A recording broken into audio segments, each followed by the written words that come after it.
All opinions and quotations in no way represent River West Radio and are the sole responsibility of the producer, callers, and guests.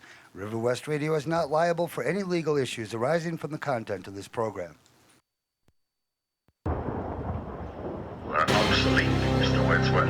You have no function, Mr. Wordsworth. You're an anachronism, like a ghost from another time. I am nothing more than a reminder to you that you cannot destroy truth. You're a bug, Mr. Wordsworth, a crawling insect, an ugly, misformed little creature who has no purpose here, no meaning. I am a human being.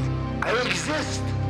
And if I speak one thought out loud, that thought exists, even after I'm shoveled into my grave. Delusions, Mr. Wordsworth.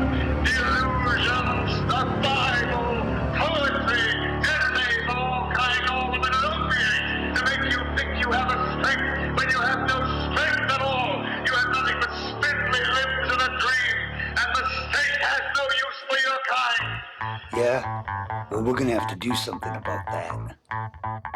This is RiverWestRadio.com, community-supported radio streaming live from Milwaukee, Wisconsin. I'm your host. My name is Michael Wordsworth, and welcome to Breaking Down the News, the show that presents the news highlights of the week, but with a twist. Breaking Down the News is more concerned in bringing you information that wasn't covered on the front pages. Headlines you don't want to miss, because not listening could be dangerous to your freedom, liberty, and health. And good afternoon. This is Friday, August 24th, 2012, Breaking Down the News. Thank you for joining us today. We have a slew of articles to read, all of them more pending than the others. I'm joined today with Caitlin Redding. She'll be our co-anchor from this point on. I hope to introduce you to her a little bit after we get through some of the articles. Let me just read to you some of the things I've got here. We're going to cover some old news, some new news. Some of the old news, we're going to talk about Fukushima, reactor number 4, being still vulnerable to catastrophic collapse, could unleash 85 times the cesium-137 radiation of Chernobyl. Potentially, I'm not saying this is going to happen, but you could have the human civilization, at least for the Northern Hemisphere, on the brink. I still wanted to cover that we have right here in Michigan, our own, it's the next state over from Wisconsin. River West Radio is in Milwaukee, Wisconsin. And this is, it doesn't matter that it's just Michigan. This would be horrible if it happened anywhere. Basically, many people are dealing with the government announcing plans to destroy ranch livestock based on hair color, and the fact that these pigs all pigs were feral at one point until domesticated. Well, now it's a $10,000 fine and a lot of jail time if you don't kill your own pigs. We're going to talk about federal agents raid a Mormon food storage facility and demand list of customers storing emergency food. Regardless of how you feel about Mitt Romney and him being a Mormon, it's not the issue. This isn't a religious article. It's actually about the fact that federal agents were raiding their food storage facility and demanding a list of customers storing emergency food. This is kind of bizarre behavior. On the one hand, you have the Federal Emergency Mandate Act telling people to be prepared. And now you've got these Mormon people, they were getting prepared and they had to get raided for doing it. It's a bit confusing, but we live in an Orwellian era. I wanted to cover also that Monsanto buys the leading bee research firm after being implicated in bee colony collapse. That's right, Roundup Ready pesticide was connected to that. Kate's laughing there because it is completely absurd. It is. How more absurd than you buy out your opposition. I mean, you just buy. I wish we could buy the IRS, then maybe we wouldn't have to pay taxes. That'd be wonderful. How would that? Or can we just buy the president and then he can do whatever regulations we want? I think he's already bought, paid for. Well, let me tell you what that wonderful president of ours has done this year. Obama seizes control over all food farms, livestock, farm equipment, fertilizer, and food production across America. We told you so. It just doesn't quite cut it anymore as the American sheeple slept, selfishly refusing to take a stand against tyranny. The Obama administration's been plotting what can only be called a total government takeover of America. Think that sounds a little ridiculous? It's really not, and we're going to cover more of that later. We're going to cover a milk myth. There are far better sources of calcium for strong bones, and you're not going to get it from the crappy pasteurized, homogenized milk pus and fecal matter infested milk that they sell to you in the grocery store. No, we're going to talk about leafy green vegetables. But to help take calcium ascorbate, put it in your water if you really want your calcium. That's a good place to start. We also have some really weird cases going on. You've got people being seized all over America for mental interrogation. If you don't agree with the current government, you've got a new disorder. And you need medication, and you need to possibly be institutionalized. Well, that's what happened to Brendan Robb. Brendan Robb, I don't know if the New York Times has anything on that, Kate. Sadly, absolutely not. I have been paging through this newspaper since we began and have yet to find any of these major headlines covered in their newsprint today. Well, John Whitehead of the Rutherford Institute said that he had been contacted by numerous veterans in the aftermath of Robb's release who had encountered similar problems with authorities attempting to have them declared mentally ill. Hey, this is Soviet-style, Gestapo-style tactics where they walk around telling us you're mentally ill. You have a little problem there. Just take you away and house them off? Well, I mean, it's bad enough that it would be done to citizens, but to be done to returning American troops? I mean, if you say you support the troops out there, that has to mean more than sticking a yellow ribbon on your bumper sticker and shoving your face with Coca-Cola and candy bars. Actual supporting the troops means you're genuinely concerned if they get their pensions, if they get their life insurance, if they get their health care. And if they're being declared mentally ill and having their gun rights taken away from them, keep in mind, they go over there to fight for our freedom. Freedom meaning you have the right to bear arms. We'll get into that debate one day, but it's quite simple. We need a well-armed populace to ward off tyranny. Tyranny always looms at our borders. It is always a threat, but we've become such domesticated people here in this country. We haven't seen tyranny in so long, and if we have, it's been in the psy operations that's handed through our news and our media. Even the TSA, that whole thing about the TSA, that's not about security. That's about setting a precedent of how much ridiculous crap we'll put up with that they can force down our throats before we're just complete prisoners being hauled off to concentration camps. You think I'm kidding? I'm not kidding at all. This is Michael Wordsworth. We got these articles and many more coming back to you this afternoon on Friday, August 24th, 2012. Be right back. You're listening to RiverWestRadio.com. Absolutely. Thank you, Paul. Paul gave us his approval, and that's important to us here. Here's our anti-propaganda propaganda. Listen close. The following program is brought to you in living color. Kennedy died at 1 p.m.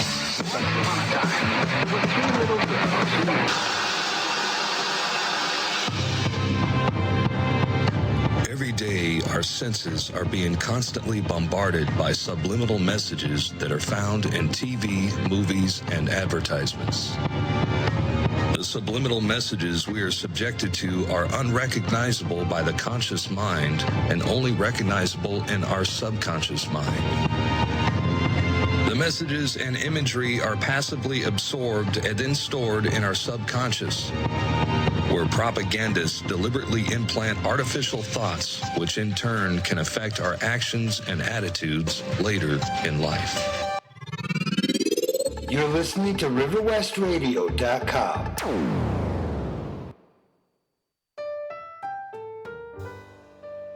The kitchen is the heart of the home, but at Monsanto, we're a megalithic agricultural group attempting to destroy farmers all across your country. We bring you horrible foods that attack your stomach lining, DNA, give you kidney and liver failure. Monsanto, bringing Franken foods to your family at home. Don't you just hate us? Say no to GMO.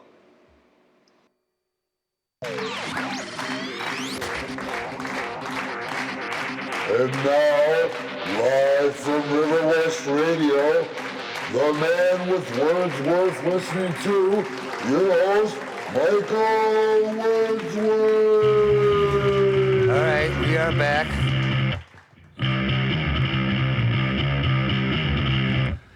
freaking incredible Friday. That's what today is. That's right, all across America. My goodness. We report the news because the news can sometimes be unbelievable and must be heard. It's actually paradigm-setting material here. What we're talking about today, there's a lawyer stating that 20 more cases similar to Brendan Robb going on. Veterans are being targeted in the aftermath of Homeland Security's smear campaign. The lawyer who helped the release of Brendan Robb, a former Marine forcibly incarcerated in a psychiatric ward by authorities in Virginia. If you haven't heard about that, Google it. Well, he was incarcerated by authorities in Virginia for political posts on Facebook. On Facebook. And what did he say? Was it something? No, it was a couple of lyrics from a song. A lot of us have done that, quoted some lyrics from the song. Well, these lyrics had apparently an anti-government sentiment, and now we live in a new area where everybody has to freak out. Oh, my goodness. Oh, somebody's not happy with the government. Well, all of us are not happy with the government. I can't think if I went out there and asked anybody out there, are you happy with the way things are, with the way your leaders are leading you, with the way the government, the direction it's going? Everybody has some complaint, and you should. It's called the political process. How can you have a free democracy and a representational government if you're not allowed to not only state your grievances, but petition your grievances for change? If you cannot petition your grievances to a government that won't listen, you live in a totalitarian state. End of story. There's no other. In what way do you think you're free? Well, Whitehead, John Whitehead of the Rutherford Institute, he was contacted by numerous veterans that also complained about being seized by the authorities, brought in for interrogation under a nice pretense that, oh, we're concerned about your mental health. And then the veterans come in, and then they attempt to convince them that they're mentally ill. Whitehead got many of these calls, and he's attributed the high number of cases involving veterans as a consequence of the Department of Homeland Security's aggressive campaign to demonize former service members as domestic extremists. There you have it. I've said it. Our own government. What would you call this? Treason? High treason? Where you're actually stating that our own veterans are being harassed by the Department of Homeland Security's aggressive campaign to demonize them as domestic extremists. So what it is, go fight for our freedom over there, get our crappy pay, risk your life, come back here, and then be your own Department of Homeland Security. Look, we didn't need a Homeland Security through World War I, World War II, Korea, Vietnam, the whole freaking 70s, 80s, we made it through. Suddenly we need the Führer's Homeland Security. And a lot of you people that weren't born before like 1982 or even 1990, you don't know the state of freedom that we had at one point, and how just creepy and eerie it's getting that our high schools first got all the metal detectors, then the airports. Since 9/11, a police state security lockdown has been encroaching all around us. This move from the Department of Homeland Security in its latest step to demonize former service members, pardon me, and I'm not talking about radical veterans, okay? Many of you out there might be thinking, oh, well, some of these guys might have mental issues and it might be a concern. We should be very ninny and scared of them. Maybe that is true. Maybe there are a few. I don't know, but I'm saying statistically that's quite possibly true. What I do know is suicides among veterans, among active service members, is higher than any war ever. They're dropping like flies. Excuse the metaphor. I don't know what a better way. They're taking their lives unnecessarily because they're so depressed. They see no other alternative, and they think that taking their own life is a viable solution. This doesn't go unreported. I mean, you talk about dead body counts scaring people. Just the announcement that the veterans themselves are killing themselves in great numbers. I'm going to bring up the numbers a little bit later. This article wasn't supposed to be put to that, but now you would think if the Department of Homeland Security was genuinely care, but keep in mind, whenever the government pretends to care for you, it's really a con game. I mean, think about this right now in your heads and hearts. Think about it. Does anybody in the government actually care about us? Are you saying that the reason why they're lying and selling out and taking bribes under the table isn't out of genuine concern for you and me, the American public, we the people, the us in the United States of America? No. And it's time we grow up, myself included. It's time that we just stop. Let me go on with this article, and you'll see why I'm just so upset about hearing about our own veterans being declared domestic extremists. And mark my words, you are going to see a pattern of this evolve further as the future develops here. Just a month later, after the New York Times reported how Boy Scout explorers were being trained by DHS to, get this, kill disgruntled Iraq war veterans in terrorist drills. That's right. The New York Times actually reported, you know what? I don't have my internet hooked up, but I'm going to hook it up. Which day was this New York Times article? There certainly isn't anything in the news today from them. Oh, no. That article goes way back, actually. I'm going to pull it up. Wow. And that article goes way back. I wanted to bring it up because it's related to basically what I'm saying on today's show, opening up with this topic, is saying that there is, in fact, a conspiracy agenda. Not a conspiracy theory, but an actual agenda that I'm reading to you the points of why I think this is true. It's not an innocent move out of concern for the mental health of our soldiers. I wish it was. I really wish it was, because those guys, too many tours, being away from home too much, and without any reason or purpose. You can only wonder, can anybody tell me why we're actively engaging in war in any country at this point? Come on, call in 414-935-2951. Is it because of Al Qaeda? Do you even know anymore why we're engaged in wars, people? You read the newspapers about Syria, Libya, Egypt, Lebanon, Pakistan. We're flying drones in Pakistan. We're still guarding the heroin in Afghanistan. And Turkey. And Turkey, that's right. That's another big producer. So ask me, what the hell do we need this empire for anymore? Look, you and I are not getting kickbacks from this corrupt, evil, illegitimate government that has an expansive empire called the Anglo-American Empire. Where's our kickbacks? You know what your kickbacks are? Oh, you're getting predatory loans. You're getting foreclosures all over your houses, all across the country. Senior citizens that played right, worked hard, lived correctly, and did nothing wrong, paid every dime of their taxes, are being screwed out of their homes. Is it reported? Yeah, actually that is reported from time to time. Is it made like a big Batman thing, you know, the Batman movie theater, which was indeed a tragedy. Anytime anybody is shot, that's a tragedy. But it should be freaking out all over the news. My God, we're taking the citizens' homes through illegal foreclosures by banks who don't even possess the titles and legally own the homes. Now, if just a quick note on that, if that happened to you, work with your sheriff. Get in contact with Karen at 3 Words. She's also does programming here. 3 Words, I forget exactly. She comes on 5 p.m. on Saturdays. 5 p.m. on Saturday. Thank you, Caitlin. Appreciate that. She's got a lot of good tips for you if you're getting your home foreclosed. In all seriousness, if that's happening to you, that's about all you care about right now, because if you don't get your home, you don't have a place to live, you're out. Michael, do we have a spot on the internet, a web page or something that we could use as a clearinghouse for numbers and places to contact? Right now, basically, you can go through breakingdownthenews@gmail.com, put your issue, your cause. Just think of us as like Contact 6, but for real.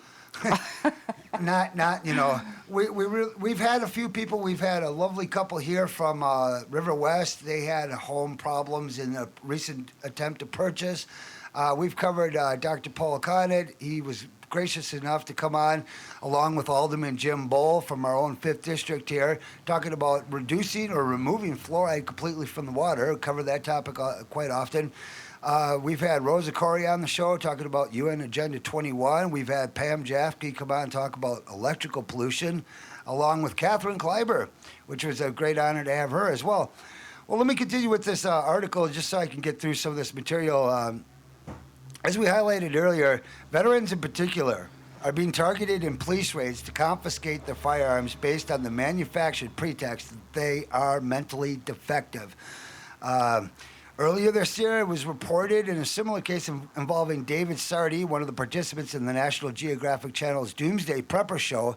Sardi visited his doctor complaining of chest pains, only to have the doctor later commit him to a psychiatric ward and alert authorities before Sardi was declared mentally defective and put on an FBI list that stripped him of his Second Amendment rights. Wow, so if they came in the home and took your guns right off the bat, you might complain. Maybe, I don't know. We've become so domesticated, I really don't even know anymore. But when you do it this way, and this is the way it's done, look at history. I know to do that, you'll have to read a book or go online and look up history. But No, you have to read a book. have to read a book. Wouldn't trust the online sources quite yet. Well, well, aren't we an online source? Well, Okay, wait a minute.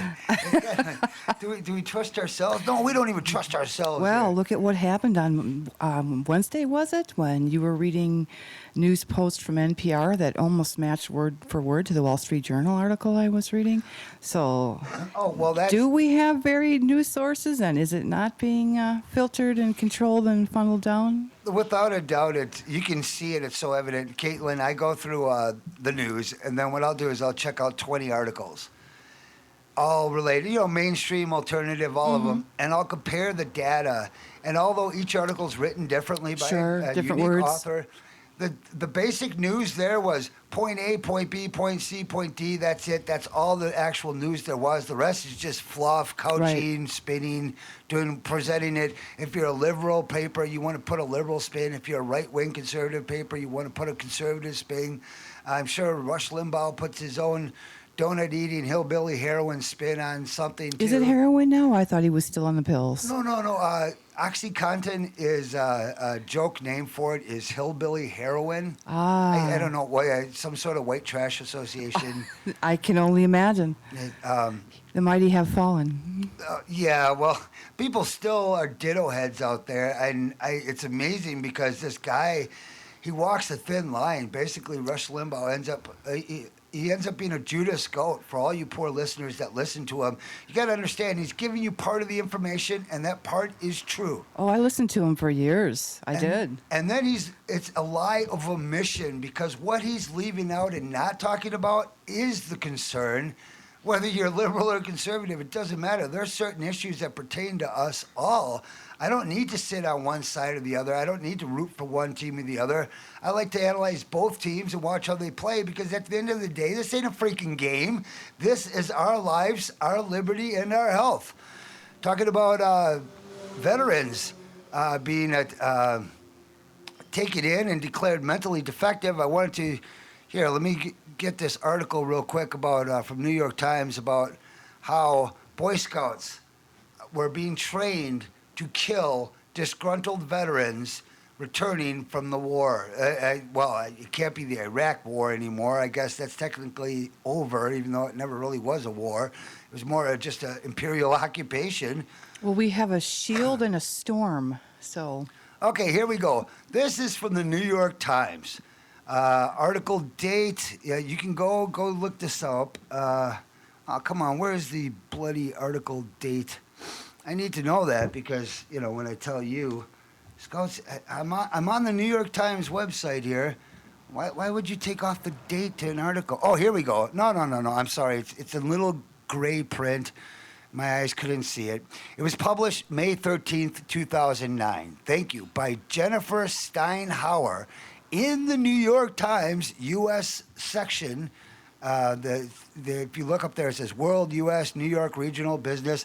Click U.S., type in Scouts train to fight terrorists and more. More. Let's read on. What's the more? Ironically, this article is from Imperial, California. That's just a coincidence. So let me read this article that Jennifer Steinhauer wrote back in 2009, May 13th. 10 minutes into errant mayhem in this town near the Mexican border, and the gunman, a disgruntled Iraq war veteran, has already taken out 2 people. One slumped in his desk, the other covered in blood on the floor. You know, this is funny. The article, the headline says, "Scouts to train to fight terrorists, comma, and more." And then immediately, disgruntled Iraq veteran has already taken out 2 people. Oh my God, we better incarcerate all the returning veterans. I'm scared. Well, the responding officers, 8 teenage boys and girls. What the hell? The youngest, 14, faced tripwire, a thin cloud of poisonous gas and loud shouts, fired from behind a flimsy wall. They moved quickly, pellet guns drawn, and mass effects. Oh, thank God. The article's reading, "United States Border Patrol, put your hands up," screams one in a voice cracking with adolescent determination as the suspect is subdued. Oh, isn't that just a beautiful sight? I'm going through puberty, and they've given me a gun and a fake gun and a badge. You know, I'm going to be an authority figure, and people will listen to me now. Put your hands up, disgruntled war veteran, you bastard, for fighting for us over there under false pretenses. We're the new generation, and we're going to put you in jail. Yeah, we're going to declare you mental defectives. That's not in the article. That was satire on my part. That's good. Well, let me go on with the actual article because, I mean, here's how they've stated. The Explorers program, and the Explorers meaning this Boy Scout coalition. The Explorers is a separate group. Oh, okay. Thank Oh, you. yes, Thank there you. are the Explorers, and actually they're kind of like the new Boy Scouts. There's a lot less selling involved, for those of you familiar with the Boy Scout organization. This is to distinguish the new Hitler youth, the Hitler Obama youth versus the old Boy Scouts. They're now called Explorers. You know, you could almost say the Explorers might have been the hippie version of the Boy Scouts. They do more co-ed types of things and a lot less selling. Well, I can't emphasize that enough. That's what this article says. The Explorers program is a co-educational affiliate of the Boy Scouts of America that began 60 years ago. And now is training thousands of young people in skills used to confront terrorism, because we all know the terrorists are hiding behind every stop sign, ready to take away our liberty. That would be disguised as survivalist skills in the Explorer Club. Oh, they're also training for illegal immigration and escalating border violence. An intense ratcheting up of one of the group's longtime missions to prepare youth for more traditional jobs as police officers and firefighters.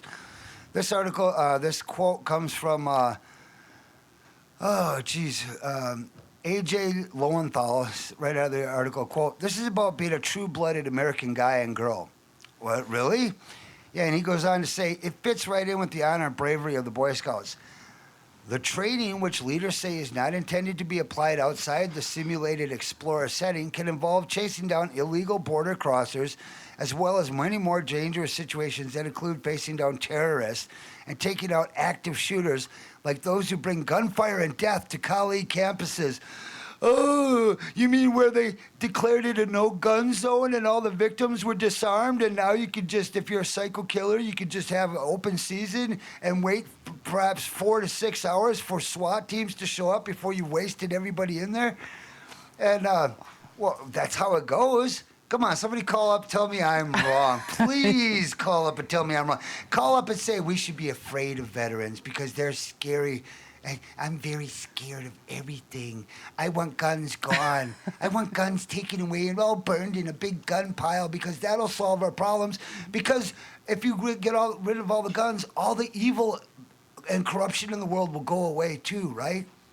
And no, the criminals that run the government wouldn't ever take the guns and use them on you, would they? No. Your mommy and daddy, the government loves you. And I'm speaking like this because this is how actually some people really, really think. History is going to show itself out. We've been living decades of domesticated, decadent lives for decades. In America, when's the last time you've ever had to deal with the tyrant openly? You get it in the form of new BS police regulations. I mean, even the cops out there, they can't stand the laws they have to enforce. It's so nitpicking, this manufactured drug war that's the pretense to terrorism isn't enough. We got to, the drugs are evil. We have to lock down everybody and turn us all into prisoners to fight it because how many CIA planes have to crash filled with cocaine before you wake up and go, oh, wait a minute, the government brings in the drugs. That's why the police can never catch them. Let's not forget Iran-Contra. Please look up your history. What happened there? Oh, little drugs for arms exchange there. Oh, yes. And then Operation Fast and Furious quite recently, which Eric Holder was held in contempt for. Oh, my goodness. We have a street sweeper going by here. I just love our soundproof room. Actually, there is a historical side to this story that you're telling us about these suicides. You realize that these veterans might actually be performing the greatest act of patriotism there is. The final protest against what the government is doing. They're taking their own lives, which is quite a incredible act for a warrior to do. Oh, right. First, I wasn't sure where you were going with that. But historically, that is the loudest voice you can have. It's kind of like a monk setting himself on fire, pouring gasoline and setting himself on fire. A little more extreme, but the point is... Well, I think it's a little bit more honorable, actually. Sure. Because, the brainwashing has stopped. They're back here. They're being mistreated. They're being ignored. They're being discounted. And just basically made fools of. So your government is turning on you. What is the best action of protest that you can take? Well, and if these guys knew that Boy Scout Explorers, I guess not exactly Boy Scouts, but a co-educational affiliate of them, are training to take them down. What is this? This is, let me just go on with this article. They're talking about border patrol, which some things people out there might be listening, well, that's a good thing. Yeah, train our nation's youth to fight border. Look, there's like 2 border agents down in Mexico, and they're really busy right now, and often they're outmanned and outgunned. I mean, that's a little extreme statement, but I mean, it might as well be 2 guys. Oh, it's pretty bad down there. Just look into Arizona. One of our city council members here, or one of our Congress alderwomen, she didn't know. She said, Arizona's, I don't know what all their problem with immigration is. They're not on the border or nothing. Oh, you have to be kidding. Oh, right here. Oh, my gosh. I wish I had that woman's name so I could forever shame her for that comment. Is this a representative from this state or this area? Oh, yeah. It was Milwaukee County, either on the Common Council or an alderwoman. Oh, my. It wasn't, it was, I can't, is it the same woman that said, I don't know if it's the same woman. I saw this. It was on video. She said, can't we just declare martial law here in Milwaukee? Like, she was just like, you know what? Like the teacher at the head of the classroom. I'm tired of you kids misbehaving. We're just going to declare martial law. That's it. Everybody sit down. You're under curfew now. You're going to, anywhere you go, you're going to need a pass, and we're going to check it. We're turning this... A microchip. A microchip. Well, that's coming. Forget the pass. But, I mean, that's the whole idea. When you're calling for martial law, this ninny foolish woman thinks that would be a good move. She doesn't understand how that would impact the economy and just set off a whole series of events that would probably leave in her residence being burned down in the end. Well, not particularly, but because the riots she doesn't that know would any better. ensue. Yeah, I mean, it's just kind of, that ain't going to float too well. The real way to do it is to starve us out and deny us food until we're ready to comply. And it's funny that I said that because that's the tactic that I think will be most used. It's a lot easier than going around rounding you up from house to house. It's easier to just bring down your economy, cut the food rations down to nothing but government supplies. You'll be like in Africa standing in line. Only the fittest and the strongest will eat that day. The rest of the weak, the infirmed, you're going to die. And once you're so hungry you're willing to do anything to preserve your lives, that's when the authorities come along and go, well, here's how it's going to work. Here's your new currency. Here's your new job. Here's your new life. Is it going to be the same? No, it's not. It's not going to be anything resembling our former lives at all, but that's the hopium, the false hope that they're going to give you to lure you further and further and further into this totalitarianism. One of the girls from this article in the New York Times said, I like shooting them, Kathy said. I like the sound they make. It gets me excited. I had to read that just because it's so absurd, because if this poor little girl actually knew what she was being trained to do. The article in the New York Times goes on to say if there are any critics of the content or purpose of the law enforcement training, they have not made themselves known to the Explorers National Organization in Irving, Texas, or to volunteers on the ground. National officials and local leaders said, oh, who are these national officials and local leaders? You guys should be too keen to announce yourselves, because I, for one, think that you're the ones that we should hold either in contempt or bring up charges for leading us in this direction. History will tell, though. History will tell. Let me just skip through this article. You can read it yourself. It's on the New York Times, 2009 May. It said May 13th, but it's got listed up here in the web address as May 14th. But just Google scouts trained to fight terrorists and more. They got them all in flak jackets with M16s, and these guys are like 13, 14 years old. It's so sad. And that was back in 2009. If you were 14 now, 2009, 3 years later, you're 17. 2 more years, you'll be 19, 18, 19. People laughed at the Hitler Youth when they were 14, but it wasn't funny when those guys turned 19, 20, and 21. Right. They were organized. Fully brainwashed, well-trained, bred to do this job militia. And Well, they weren't bred yet. They were the precursors. They were going to be doing the breeding. But he did scour the youth to only fulfill the spots with those who were closest to the desired effect. And the big question I would put out to America today is, do you really think that what happened in Nazi Germany can't happen here? Do you understand that the German people felt much as we did, that they lived in a free society all the way up until the last point where it was too late to talk, that open discussion of your dissent towards the government's policies, not even towards the government, but just their policies was enough to get you locked up and declare you mentally defective? Well, when we come back, we've got many articles. The government war on drugs expands. Well, that's a shock. It's, business is good out there. Drugs are twice as cheap and twice as prolific. Street drugs or prescription drugs? Well, street drugs. I'm just making the point that the drug war itself has done nothing but drive up prices and increase supply, because there's a lot. I myself am against drugs. I don't do them, but if you live in it's hard not to know somebody that hasn't been. Every now and then, maybe at least once a month, I hear about somebody dying from heroin here in Milwaukee. That's about, and that's not even like news. That's just kind of like, hey, my friend died of heroin. Really? And who's bringing in the heroin? Oh, we don't know. We don't know. But if you ask the sheriffs, they'll tell you, we never catch the ones bringing him in. It's only the little guys. Why do you think that is, Mr. Sheriff? That's because if you got close to actually finding out the truth, you realize that the guys are so high up, they control the government. They own the corporations. You could almost go far as to say they print the money. We pay for it, and then we pay interest to have it loaned back to us. Technically, that right to print comes from Congress, ergo us who elect them to Congress. All right, we could go on, and we will, because today is going to be until 6 o'clock. It's 4:15 now.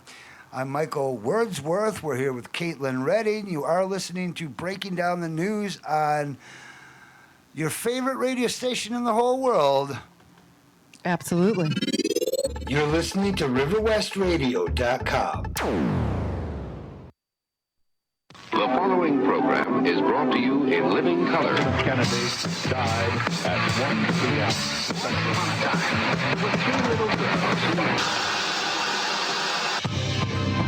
Experiments have shown that less than 1 minute after the viewer begins to watch television, the brain switches from beta-level consciousness, associated with active and logical thought, to alpha level, which is associated with passive acceptance and suggestibility. This is why advertisers spend billions of dollars a year on commercials, as well as product placement within TV shows. Political messages are implanted in fictional TV programs as the relaxed, meditative state of the viewer is receptive to the programming. You're listening to RiverWestRadio.com. And now it is time to make light of the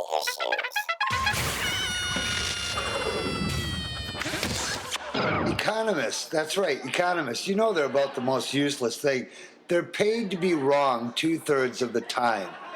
And I'm telling you, our economy, they keep telling us our economy is getting better, right? Right? I mean, what a joke. It's like Hitler reporting back to the German people that he's winning the war. Isn't it? Isn't it? I mean, just look at the jobs market right now. It's just ridiculous, huh? We must be having a jobless recovery. A jobless recovery.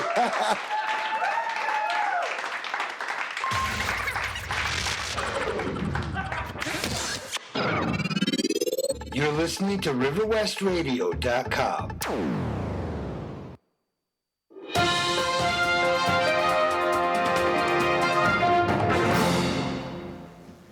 And we're back. We're going to have Caitlin Redding with the news of the milk myth busted. There are far better sources of calcium for strong bones, and she's going to tell you why. Okay, good afternoon, Milwaukee. Thanks for tuning in with us.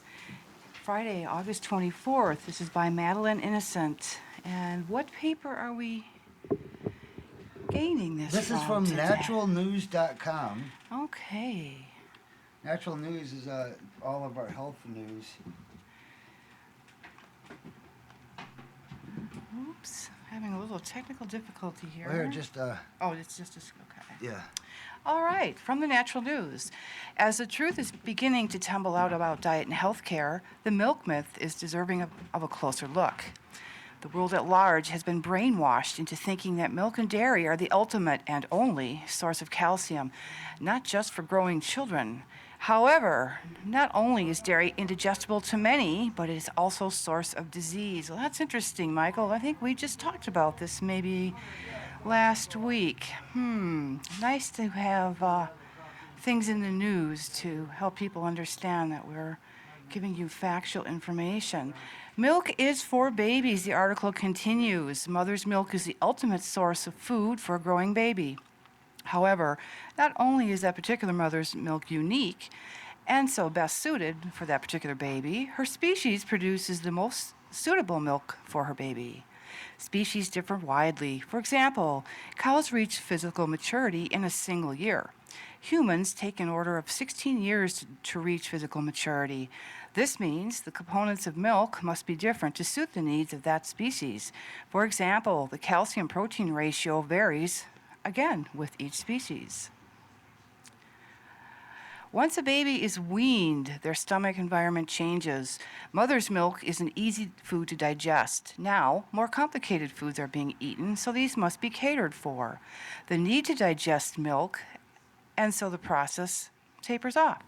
Now milk becomes indigestible. Lactose intolerance is rife, showing this to be so. Now, we will do a little side article in a minute here to explain lactose intolerance to those of you who would like a more scientific definition. The best source of calcium. Babies grow very quickly. This leads to the assumption that milk is responsible. However, when you consider a cow or any large herbivore reaches physical maturity about 16 times faster than a human, with bones which are 3 to 4 times bigger, then one has to question this assumption. Cows eat grass and other plants, both lying and from bushes. Given free access, they roam and eat accordingly to what they need. Then this gives us a clue as to the food responsible for strong bone growth. Green leafy vegetables. Green leafy vegetables are a powerful source of nutrients, including all of the macro minerals, trace elements, amino acids, omega-3, and more. Green leafy vegetables are the best source of the macro minerals, calcium and magnesium are too, responsible for good bone growth. Many believe that the oxalic acid in greens inhibit the uptake of macro minerals. If the greens are varied each day, this is not a problem, as greens contain an overabundance of the minerals that oxalic acid leaches out. Other common foods that contain high levels of oxalic acid include tea, coffee, chocolate, grains, beans, and some nuts. You need only look as the body parts of a human to realize that although an omnivore, humans are much closer to herbivores than to carnivores.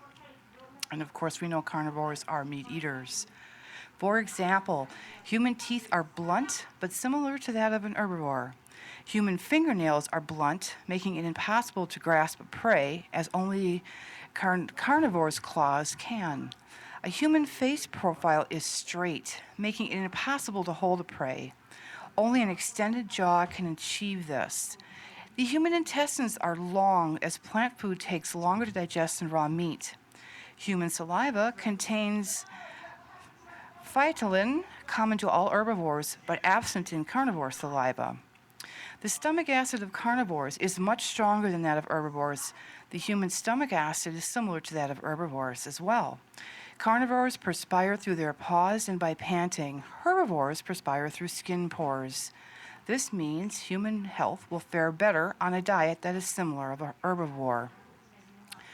Processed milk causes disease. Let's see here. The common practice of pasteurizing and homogenizing milk is the cause of many diseases.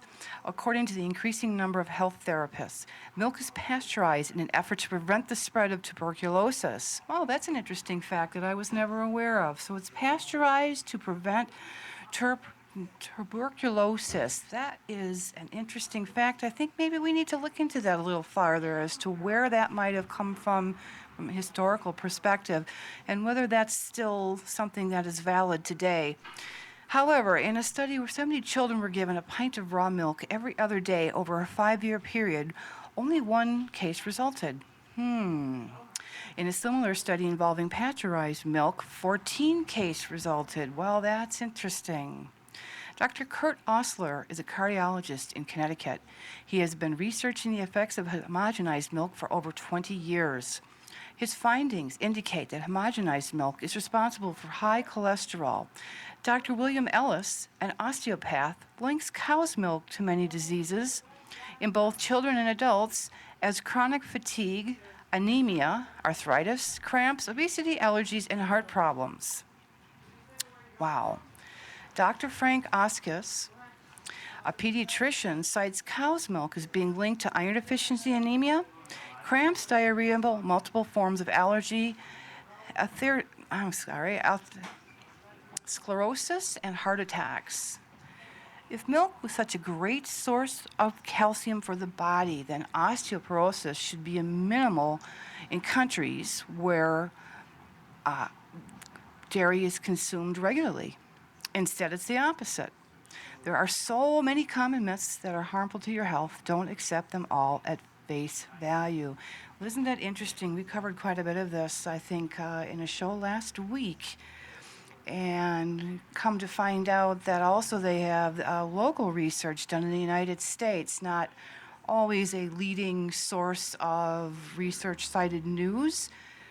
But yes, this study was conducted in the U.S., and it was found over a period of time that milk does increase mucus buildup and mucus secretions in men over 35, which is why it's contraindicated in men. I still know guys well into their 50s, 60s, and 70s that drink milk every day. Let's talk a little bit about lactose intolerance, just so that we have a little bit of perspective. I didn't know too much about it, just what everybody knows, and then I come to find out that it is a more specific disease. Lactose intolerance is the inability to digest milk sugar. It is caused by a lack or deficiency of lactase, an enzyme manufactured in the small intestine that splits lactose into glucose and galactose. When a person with lactose intolerance consumes milk or other dairy products, some or all of the lactose they contain remains undigested. It retains fluid and ferments in the colon, resulting in diarrhea, gas, and abdominal cramps. Symptoms usually begin between 30 minutes to 2 hours after consumption of the dairy foods. The degree of lactose intolerance varies from individuals. For most of the world's adults, lactose intolerance is actually a normal condition. Only Caucasians of Northern European origin generally retain the ability to digest lactose after childhood. Isn't that interesting? So people of Northern European descent can continue digesting lactose. Lactose deficiency can also occur as a result of the gastrointestinal disorder that damages the digestive tract, such as celiac disease, irritable bowel syndrome, regional enteritis, or ulcerative colitis. It can also develop on its own. There are no known ways to prevent it. Although far less common, lactose intolerance can occur in children as well as adults. In infants, lactose intolerance can occur after a severe bout of gastroenteritis, which damages the intestinal lining. Symptoms of lactose intolerance in an infant can include foamy diarrhea with diaper rash, slow weight gain development, and vomiting. Signs for all of you new parents out there to watch for whether your children are able to digest milk. Lactose intolerance can cause discomfort and digestive disruption, but is not a serious health threat. It can be easily managed through dietary modification. And they're not saying take a pill so that you don't get acid stomach. They're saying adjust your diet. And actually, people who are lactose intolerant as adults, there are some things you can eat. For instance, yogurt is the one exception. This is a most important dietary measure for anyone who is intolerant to lactose. They recommend soy milk or a product called Rice Dream, soy cheeses instead of dairy cheeses. I've also heard that different types of goat cheese and sheep cheese are also a little bit better, a little bit easier to deal with. So we're not saying all milk is bad, and we're certainly not going to tell you whether you should drink milk or not, but we are going to let you know that you should be informed, because they are finding food, especially food that is pasteurized, heated, processed, sterilized, is also sometimes a bad thing because it leads to disease in our bodies.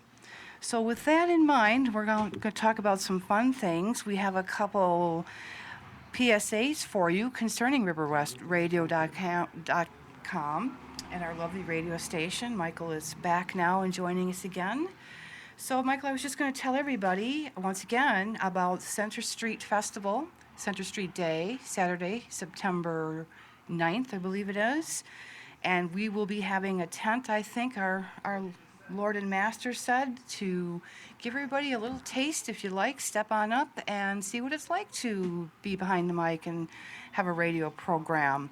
We're also going to have an artist stage where people will come and pose for, I think Karen is coordinating that, said about 20 minutes of pose. And artists are free to come and photograph, videograph, draw, sketch, paint, anything. Just don't touch the models. We'll be right back. I read all that. The following program is brought to you in living color. Kennedy died at 1 p.m. Central Time. With two little girls.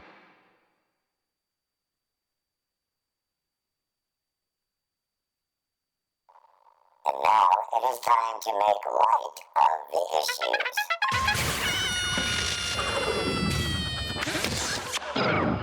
War criminals. I mean, we used to hunt down war criminals, put them on trial, and have them executed. Today, you have so many war criminals running around today. You've got Kissinger, George Bush, Barack Obama. All these guys should be put on trial. George Bush can't even go to Switzerland anymore. I'm telling you, they wanted to arrest him. But in America, it's just, yeah.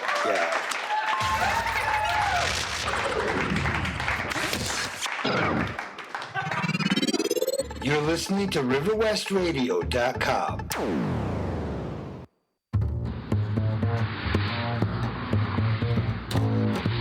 The FBI headquarters is a huge modern building in the middle of downtown. Cars and trucks drive past the front entrance on this very active street, and these doors will lead us to the elevators that will take us to the office of Deputy Director Hank Polarank. Welcome to the FBI headquarters. Can I help you? Yes, I have an appointment with Deputy Director Polarank. And your name is?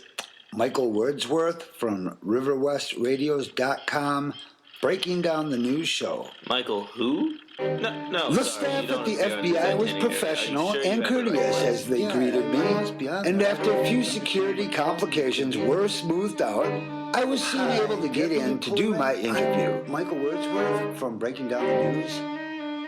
Hey, come on in, take a seat. And it was an interesting interview. How many terrorist plots has the FBI foiled in the last few years? We've been busy, very busy with ongoing investigations. It's hard to say off the top of my head. 10, maybe 12? And out of those 10 or 12 incidents, how many of those were not terrorist plots instigated by the FBI? None actually. Not one. Well, the underwear bomber, that wasn't us. But it came to light that the underwear bomber was forced onto the plane by a well-dressed man, and he didn't go through security. That wasn't the FBI. No. Might have been Secret Service. I think they handled that one. I'd like to quote an article from the New York Times. Can I? Sure, go ahead. This is an article by David K. Shipler, published April 29, 2012, and I quote, "But all these dramas were facilitated by the FBI, whose undercover agents and informers posed as terrorists offering a dummy missile, fake C4 explosives, a disarmed suicide vest, and rudimentary training. Suspects naively played their parts until they were arrested. When an Oregon college student, Mohammed Osman Mohammed, thought of using a car bomb to attack a festive Christmas tree lighting ceremony in Portland, the FBI provided a van loaded with 55-gallon drums of inert material, harmless blasting caps, a detonator cord, and a gallon of diesel fuel to make the van smell flammable.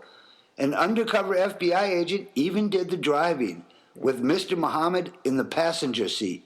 Yeah. To trigger the bomb, the student punched a number into a cell phone and got no boom, only a bust.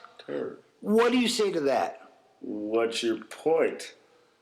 My point is it sounds like we really don't have a terrorism problem in America beyond those plots the FBI makes up itself. What? How did you get in here? Agent Smith. Be right in. What is it, sir? Hey, wait. How did you get in here? I don't believe this. He doesn't have clearance, sir. You'll have to come with me. He doesn't have clearance? How did he get past you? He snuck in here when I went to pay for the pizza delivery. I was there for a while. I wanted exact change. Okay, hey, thanks for the interview. That's all I need now. Sir, stop. Come back here. He doesn't have clearance? Thank you. Talk soon. You guys take care. Security, we have a gate jumper headed for the elevators. And whereas this interview did not yield all the answers I wanted, I did get to state my point. And as I was leaving the FBI building, I had the realization that making my point was worth the trip.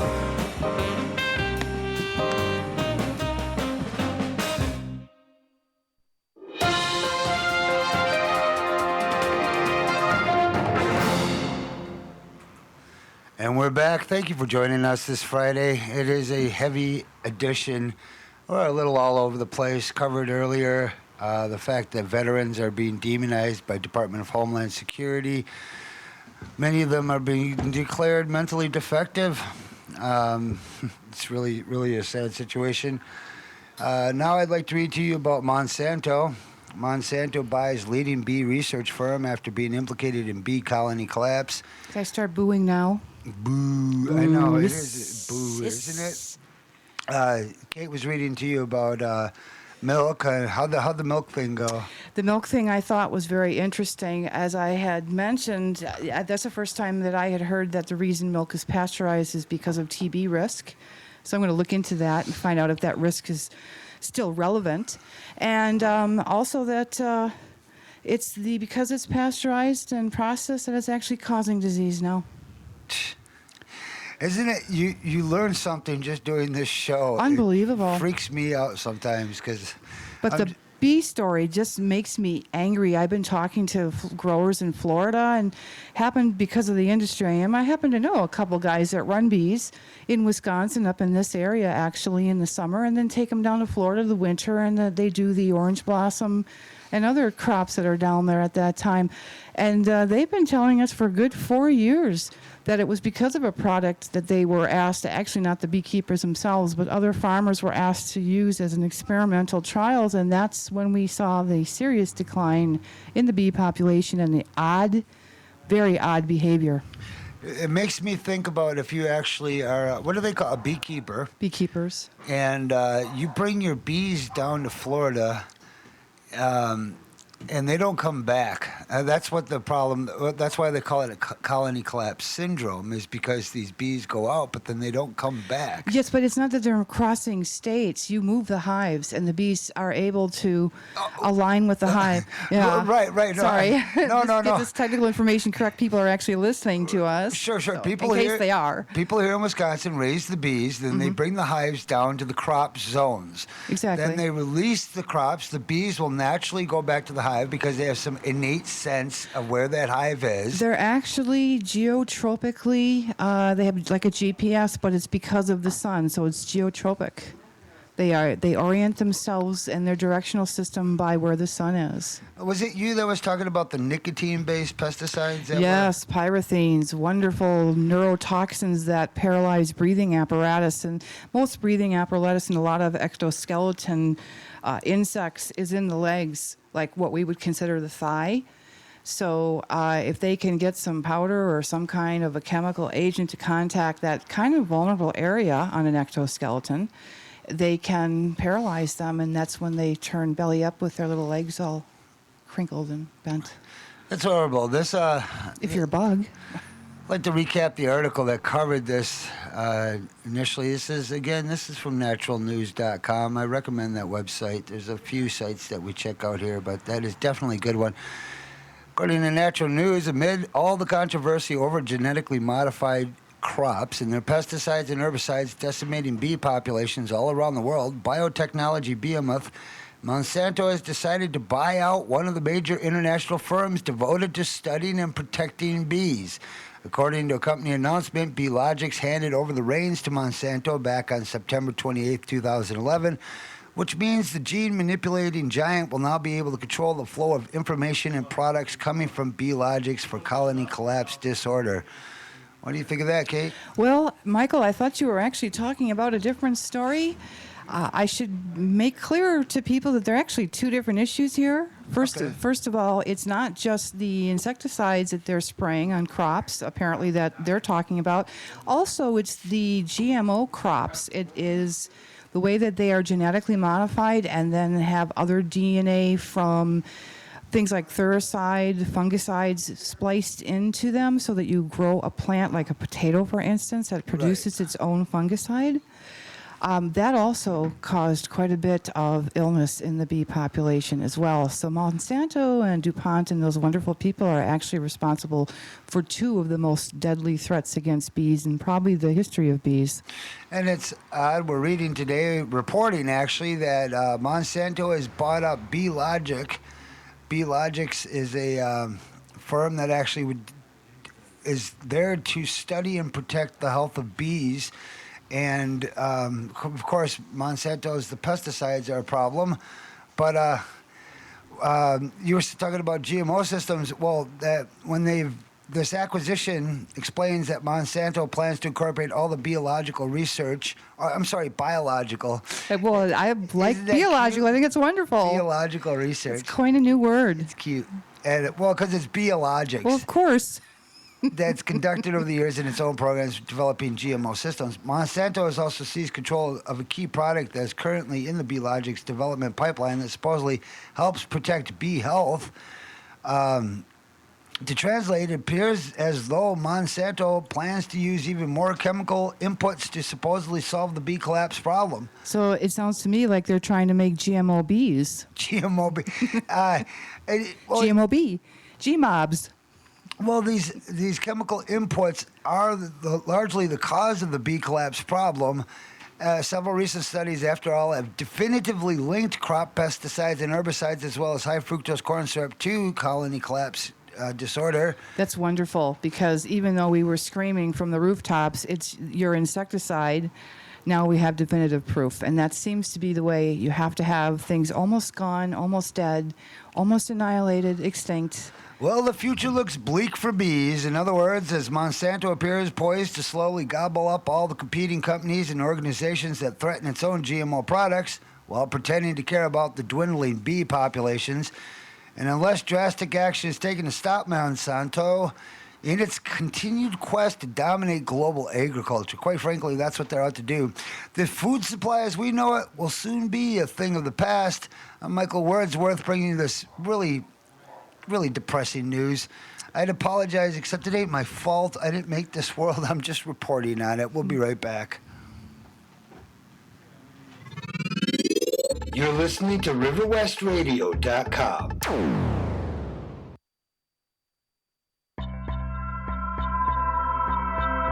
Every day, people wake up all over the world and hear commercials like this one, with soft music and a soothing announcer's voice telling you how great some big corporation's new technology will help you and your family.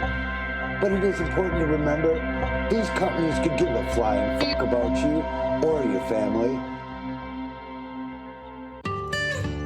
That's why Breaking Down the News has made this commercial to counter their commercials. Don't be fooled by them. The battle is to gain control of your mind through media propaganda.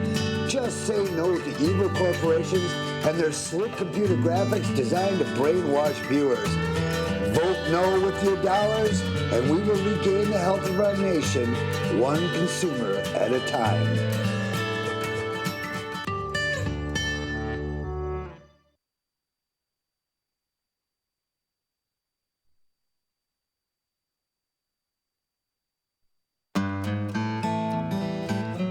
Are you tired of commercials always telling you that you're tired? When you know you're tired because you wake up early and go to bed late, and every moment in between is spent trying to figure out how you're going to make the next dollar. Well, you're not alone. Millions of Americans are walking around in a sleep-deprived, zombie-like state, amplified by psych meds and pharmaceuticals found in the drinking water. So just be glad you're not one of them, unless you are. In which case, I'm sorry you had to hear this. But wait, there's more. If we keep at this current pace, we will surely lose our democratic republic and soon be standing in food lines for the poisonous rations the new totalitarian government will hand out. Don't delay. Get involved. Get informed.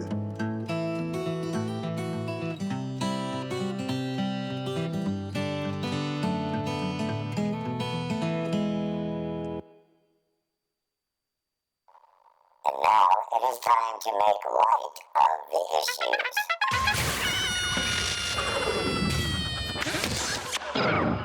War criminals. I mean, we used to hunt down war criminals, put them on trial, and have them executed. Today, you have so many war criminals running around today. You've got Kissinger, George Bush, Barack Obama. All these guys should be put on trial. George Bush can't even go to Switzerland anymore. I'm telling you, they wanted to arrest him. But in America, it's just, yeah.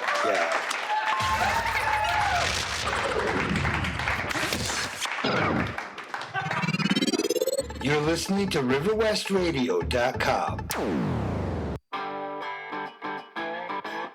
When you're out on the road, you want to know them tires are touching the pavement. You want rubber to concrete. When you're out there, you want to drive knowing that you're in control of the wheel. But what about your government? Don't you think your government should have its reality check and the rubber hit the pavement? What's going to put the brakes on the rampant fiscal spending, budget problems? It's not the voter, it's not the constituents, it won't be the leaders. The problem ain't the leaders, it's the followers. Get behind the wheel, America.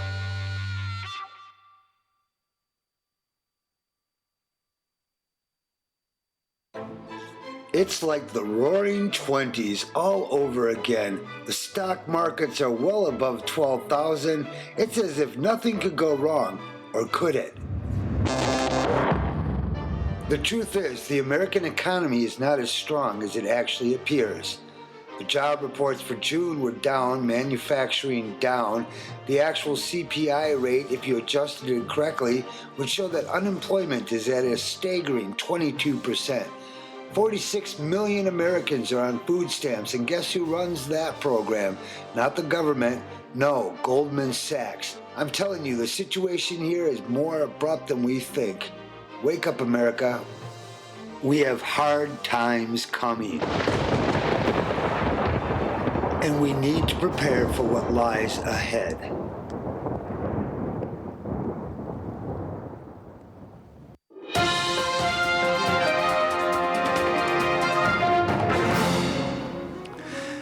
Now, even tap water isn't safe. Brain-eating amoeba, fatal in 99% of cases, could come from your own faucet. That's exactly right. In 2011, 2 people in Louisiana died after using tap water for nasal irrigation. Amoeba known as, this name is going to be fun, Naegleria fowleri, Naegleria fowleri. That's an amoeba, so of course they're running out of... Naegleria? Yeah, sounds Naegleria to me. Naegleria. What else would it be? Naegleria? Well, it can affect brain and centers through nasal passages. Once infected, organisms is 99% fatal. There could be a deadly killer in your home, the kitchen tap. Last year in Louisiana, 2 people died from a single-celled organism that thrives in warm, fresh water after using tap water for flushing their sinuses. The amoeba, known as Naegleria fowleri, can cause primary amoebic meningiocephalitis, which is fatal in 99% of cases. Cephal means head, itis, inflammation. Right, so inflammation of the brain lining probably, encephalitis. They've got little pictures here showing the amoebas. Awful way to die. They look like little teeny jellyfish, quite honestly. That's right, little teeny ones. Both victims, a 51-year-old woman and a 28-year-old man, had used tap water in neti pots to flush out their sinuses and died days later. They lived in separate areas of the state. Neti pots are generally safe for use for clearing out excess mucus in the nasal cavity, but when amoebas are present, the infection has a frighteningly fatal rate. Well, first of all, when you use a neti pot, you're supposed to use distilled water or boil it yourself to make sure that it is clean so that you do not expose yourself to the organisms that you're warned about in the literature that frequently abides in city tap water. Just so you know. If you can't snort tap water, is it safe to drink? Well, I tell you, I'm a contact lens wearer, and I've been warned for many, many years. And every once in a while, you'll see the story in the news about how someone got a serious and devastating bacterial infection in their eye from using straight tap water in an area they were not familiar with. Ouch. According to the Centers for Disease Control, the amoeba enters the brain through the nasal passage, especially when people go swimming in warm freshwater lakes and ponds. In a report published by Dr. Jonathan Yoder, who works at the National Center for Emerging and Zoonotic Infectious Diseases, a division of the CDC, concluded that in both cases the victims had only come in contact with the amoeba from tap water. This Dr. Yoder and a group of researchers tested the water from both houses. Their results were published in Clinical Infectious Diseases on August 23rd. Dr. Yoder and the other authors found the amoeba in the kitchen spigot, shower, bathtub, and bathroom sink in the woman's home. Oh, my. They immediately detained and interrogated the amoeba for questioning. Oh, they did? Wow, that must have been a very singular conversation. Well, they declared the amoebas mental defectives and took away their gun rights. Yes, it's... I had to say that. We're not making light of the disaster, obviously, but that's a very frightening thought to think that your water is poisonous, because if it happened to 2 unrelated people in a certain region, then certainly the other water must be infected for other folks. Or are they suggesting that the tap wasn't run, and consequently, since they were able to sit for 6 or 8 hours, they multiplied and... Quite possible. The article doesn't... they do mention, though, however, that they found Naegleria fowleri in a tankless water heater in the home of a 28-year-old man. A tankless water heater. Those are those newfangled, wonderful energy-saving water heaters that only heat up the amount of water you use when you ask it to provide you with hot water. Oh, wow. Well, They're amazing. okay. Well, apparently amoeba can grow in them. Well, sure. The authors noted that the municipal water sources were not contaminated in either case. No way. Well, that's what they said. The residents lived in different parts of the state. I guess there's the CDC says that one cannot contract the organism simply through drinking water, and urges those nasal irrigation systems to either use distilled or bottled water, Yep, like like Caitlin they was say. saying, or boil their tap water for at least a minute to ensure the Galeria fowleri amoeba is killed. The center also notes that there have been few infections in the U.S. throughout the past decades. From 2002 to 2011, there were 32 infections reported. Included in those statistics are the people from Louisiana who used neti pots to flush out their nose. It reminds those who will be swimming in warm, fresh water to use nasal plugs, hold one's nose shut, or avoid going underwater altogether. That's just no fun. I mean, that's Kate. You Why can't we just blow our nose after we're done? would that work? I can't see why not. We have. Wait. What about insecticide? Should we pre-spray our nose with Roundup Ready, and just in and case? kill all the chlorophyll in our noses. I don't. Just in case. Just in case.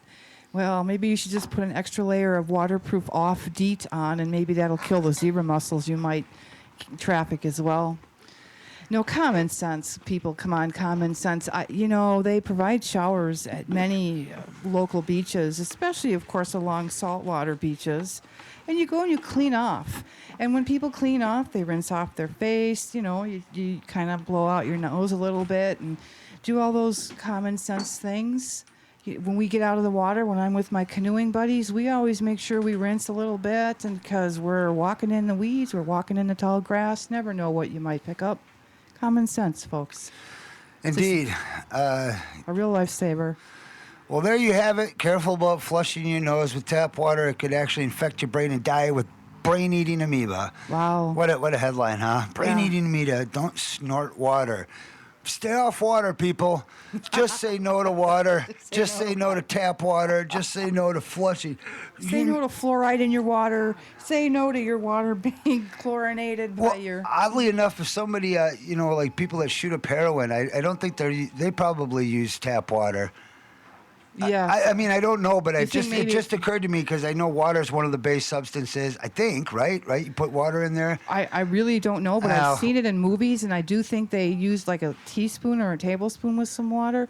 But wouldn't the thinness of the metal and the contact from the lighter maybe be enough to flash boil the amoebas? That would flash boil the amoebas. I'm just extrapolating here, folks. I could be wrong. Well, oddly enough, this particular amoeba can't. If you shot up the amoeba, if you shot up some tap water, it's not going to go to your brain. I don't think, according to this article, it gets there through the nasal passage. Yeah, well, nasal passages are quite open. So, yeah, that is one of the ways that you do contract diseases into your head, actually, nasal passages.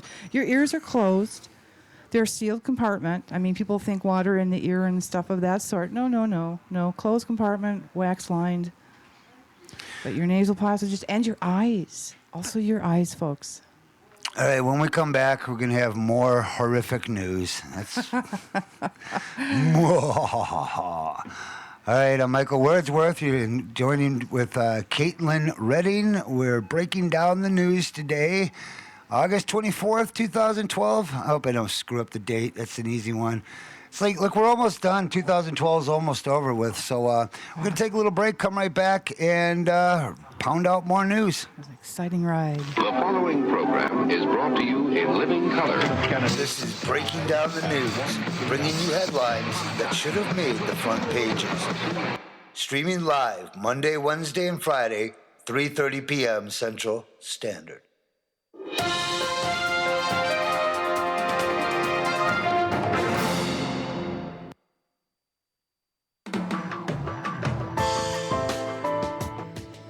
Once again, the Bilderberg meeting is happening today in Chantilly, Virginia, where many of Europe's top bankers and technocrats are gathering in secret to plan the global economy for the next 12 months. To get a deeper view of this, Breaking Down the News has met with David Rockefeller in Virginia. Mr. Rockefeller, thank you for joining us. Yes, of course. I'm sure this is a big moment in your pathetic life as a news talk show host. Now, do you prefer that I call you Evil or just Mr. Rockefeller or David Evil Rockefeller? Ooh, that sounds good, yes. Call me David Evil Rockefeller. I like the sound of that. Very well, Mr. Evil Rockefeller. Now, Bilderberg, the not so secret meeting taking place this week. Now, hold on there a second. We are grateful to the Washington Post, Time Magazine, and other great publications whose directors have attended our meetings and respected their promises of discretion for almost 40 years. But now, since the New York Times betrayed me, I would like to retract my praise for the cowardly media outlets that leaked our little get-togethers to the mainstream. Boo! Hiss! Hiss! It would have been impossible for us to develop our plan for the world if we had been subjected to the lights of publicity during those years. But the world is more sophisticated and prepared to march toward a world government. The supranational sovereignty of an intellectual elite and world bankers is surely preferable to the national auto-determination practiced in past centuries. But Mr. Evil. That's David Evil Rockefeller to you. My apologies. No, you should get it right. You're a reporter for Lucifer's sake. Pardon me, David Evil Rockefeller. That's better. Normally, we hate to be forced out of the shadows, but some fat bastard keeps blowing a bullhorn at my hotel room all weekend, shouting, the answer to 1984 is 1776 or something like that. I mean, what the Hades does that mean? Well, this unruly blowhard has got the people all up in arms. Well, yes, the people are revolting. They most certainly are. Pardon? The people, yes, they are most revolting. No, I meant the people are revolting against these secret meetings taking place now that the public has become aware of them. Oh, that. Well, of course, but they don't pay attention. They don't listen. Most don't even know who I am or what I do. That isn't true. Not of the young people these days. They don't see much of a future ahead of them because of men like you and the Bilderberg attendees. The younger generations are starting to really pay attention. Ah, but that is exactly why I created Justin Bieber. Made him out of some spare parts I had laying around. I would still say the tide is turning and the people are waking up to your corrupt technocratic system. This present window of opportunity, during which a truly peaceful and independent world order might be built, will not be open for long. We are on the verge of a global transformation. All we need is the right major crisis, and the nations will accept the new world order. All right, calm down. At this year's meeting of the Bilderbergers, you've got some big-time European heavyweights there. Dr. Joseph Ackerman, Angela Merkel, Herman Van Rompuy, all meeting with you to figure out what to do with the economy for the next 12 months. Now, if Greece is to leave the Eurozone, the rumor is that the Bilderbergs are panicking. I don't think Greece is going to leave the euro. Germany doesn't want it to leave the euro, and Greece signed off on this memorandum with Troika, as it's called, which is effectively turning their sovereignty over to outside forces, and it's up to Germany, not the Greek people. They lost their sovereignty. I don't see that happening. It's not up to them. It's not their choice. Germany wants to keep Greece, to keep the euro cheap. If it wasn't for Greece, the Deutschmark would trade like the Swiss franc. It would be 20 or 30% higher, and their whole export model would crumble. Right now, Germany is making it out like bandits. They're making money the old-fashioned way. By earning it? No, by stealing it. Since the reunification of Germany, Something that wouldn't have happened without the euro. Germany has become a superpower once again. Basically, it's a leveraged buyout. All the assets of Greece are being taken by outsiders. And those are good income-producing assets like shipping, tourism, lotteries. You are forgetting the gold mines. Don't forget the gold mines. Right, gold mines. Those were privatized and sold off, correct? Yes, approximately 111 tons of gold. I'm going to melt it all down and make little figurines of Justin Bieber that the kids can pray to. But the IMF is bankrupt and they're lending money to Greece. They had to borrow trillions to execute a leveraged buyout. Ah, but the real trick is getting the Greeks to sign on to this debt. Get it? We borrow the money to lend to them and then take over their sovereignty as we buy out their assets. It's brilliant, simply brilliant. And then those assets go back to the IMF creditors. They want the fees. Christine Lagarde says, just give me the fees. Give me my salary and you can rob the Greeks blind for all I care. Evil, truly evil. That is why I am called David Evil Rockefeller. So it's like Mitt Romney when he was at Bain Capital. They just look for small companies and cut them. And in a like manner, Greece is just a small country that you can seize with a hostile takeover. It is a Jimmy Goldsmith model, done on a bigger scale. Same thing. You pledge the assets of a country like Greece to secure loans to take over the country. Sell the assets, keep the difference, make lots of money. The people lose their sovereignty, their jobs, and I get to add another platinum-covered toilet in my horse stable. So these Bilderberg meetings are a great way for you and the world's leaders to meet behind the scenes with no transparency and just basically decide the fate of any given economy. Well, yes, and up until now it was a secret, but no matter. It was no coincidence that we took Ireland, Greece, Portugal, and then Spain in that order. This year, the big question is, where do we go next? France? Maybe UK is an interesting choice. It's similar to how you peasants buy houses, but we get entire countries for pennies on the dollar, you see. The IMF, since the 60s, has preyed on Africa, then South America, then Southeast Asia. Yes, well, while America was obsessed with Iraq, we were very busy taking over those regions. But China threw you a curveball. They had a different model. Well, China did good business, and that is inconsistent with Bilderberger policy. However, the U.S. can't really tangle with China because China is now the U.S. biggest creditor, and the whole thing is a sticky situation. I would like to read you a quote from Bill Moyers about you. May I? Ooh, yes. If it's about me, Mommy always talked about me and I liked it.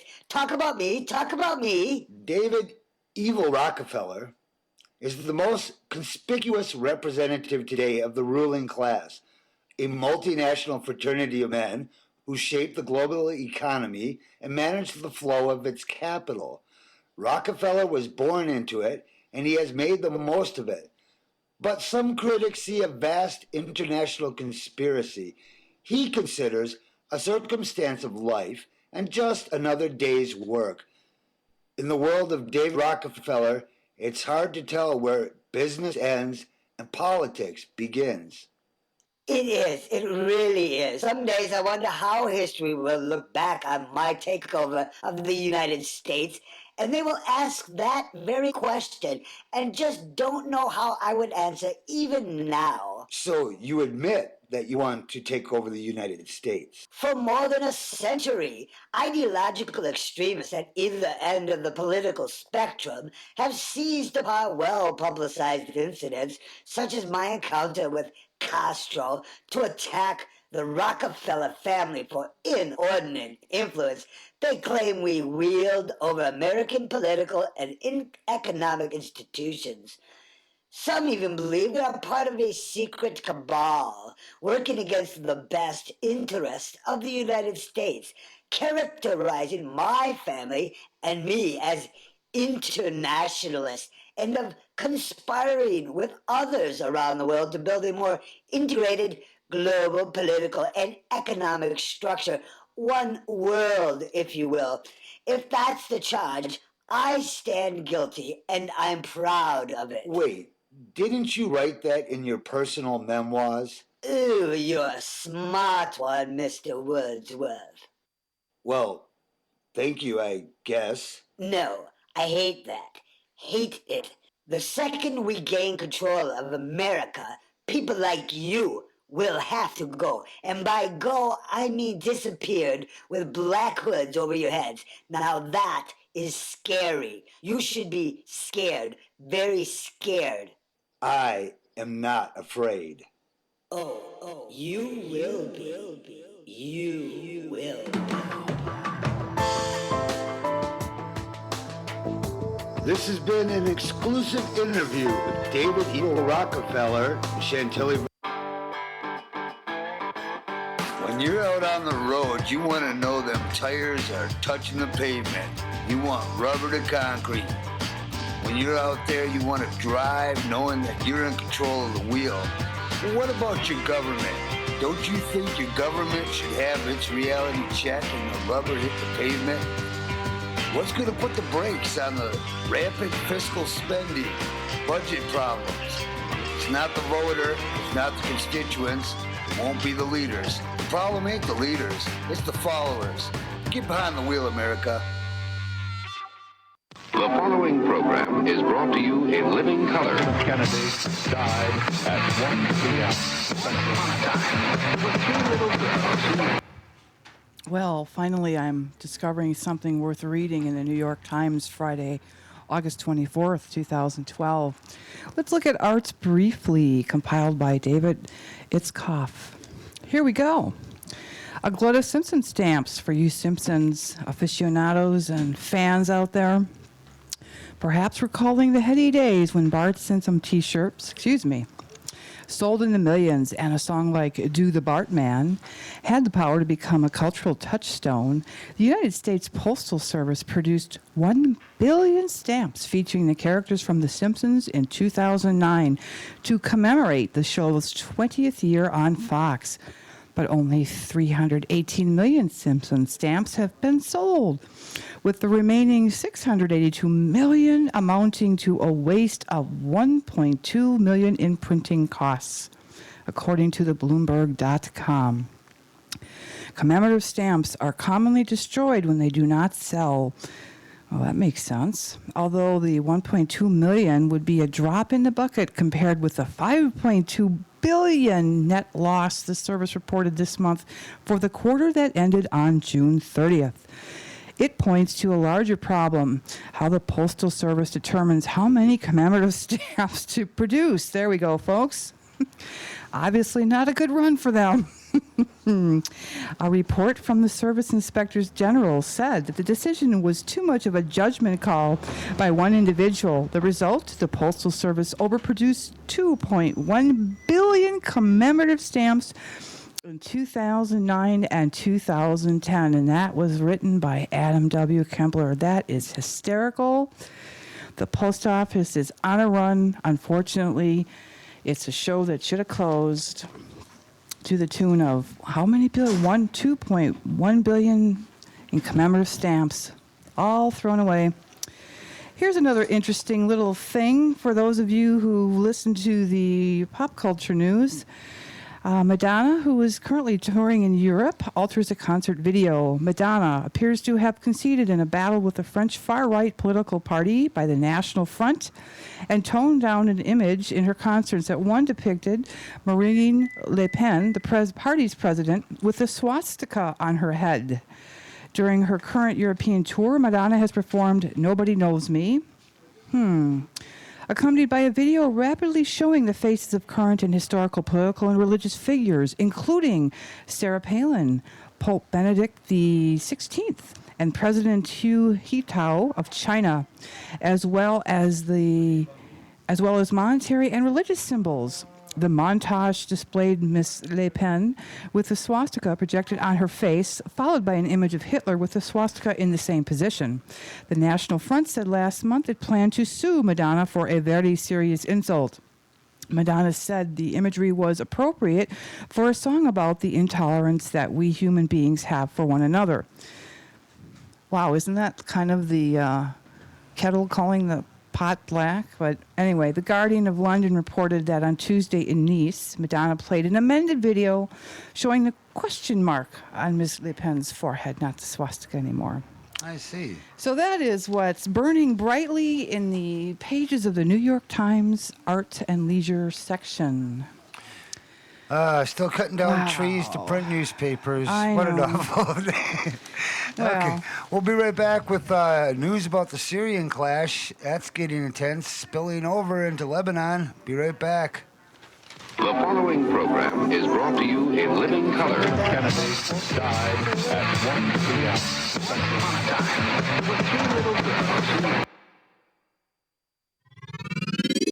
You're listening to RiverWestRadio.com.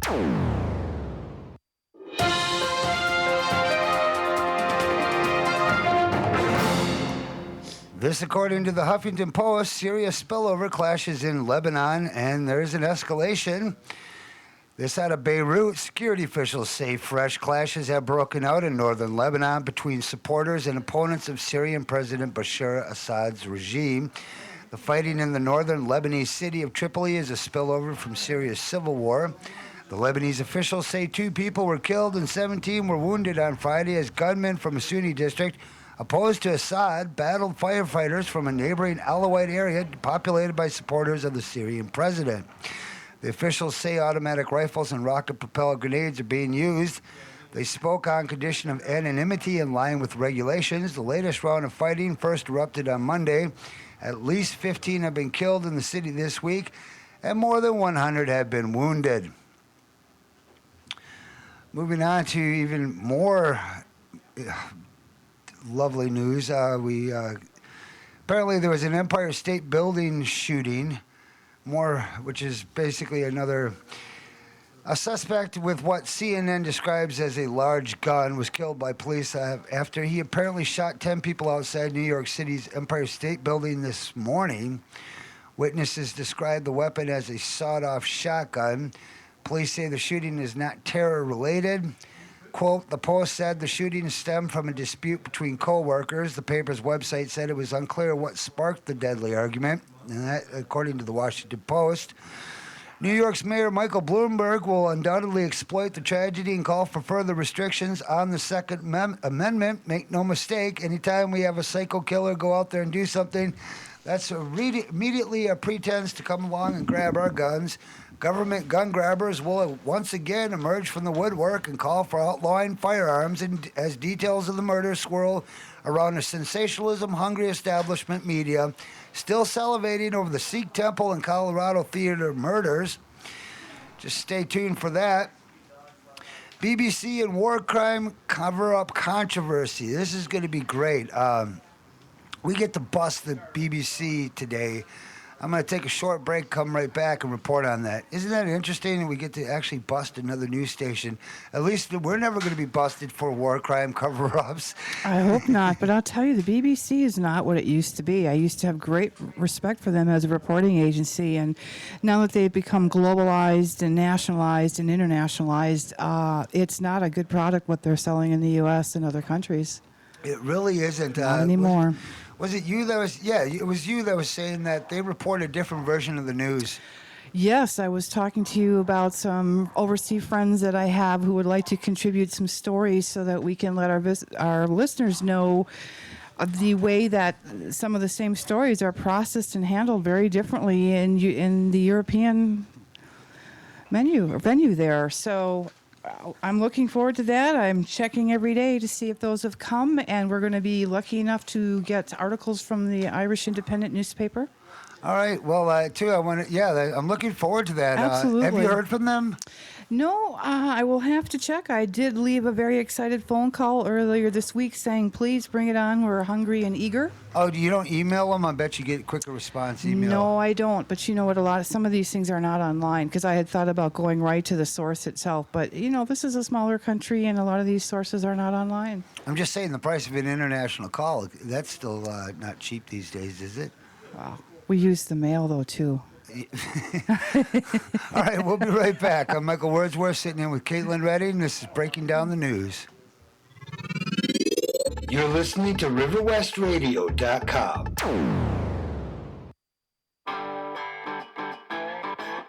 When you're out on the road, you want to know them tires are touching the pavement. You want rubber to concrete. When you're out there, you want to drive knowing that you're in control of the wheel. But what about your government? Don't you think your government should have its reality check and the rubber hit the pavement? What's going to put the brakes on the rampant fiscal spending, budget problems? It's not the voter, it's not the constituents, it won't be the leaders. The problem ain't the leaders, it's the followers. Get behind the wheel, America.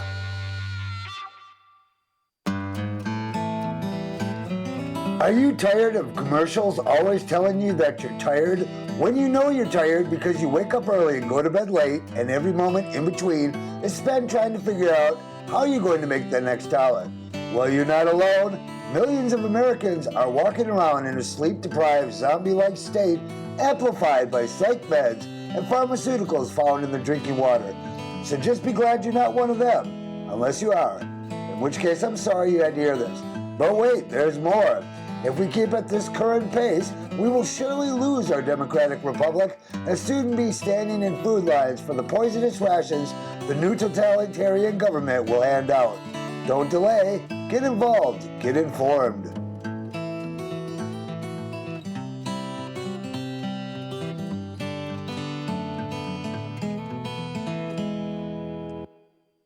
The following program is brought to you in living color. This is Breaking Down the News, bringing you headlines that should have made the front pages. Streaming live Monday, Wednesday, and Friday, 3:30 p.m. Central Standard.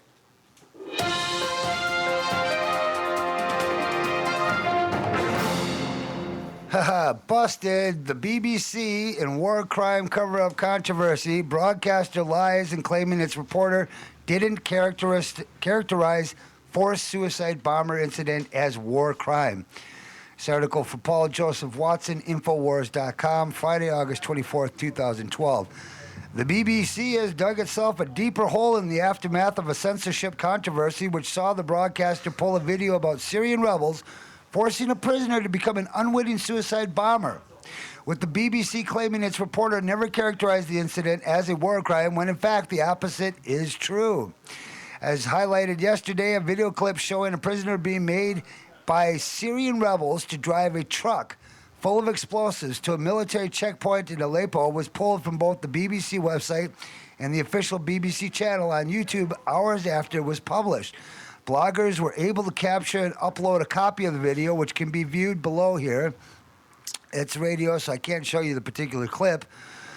BBC World News editor John Williams responded to the controversy in a blog post on the BBC News website by noting that the story, quote, has generated much interest. Take care, Nicole.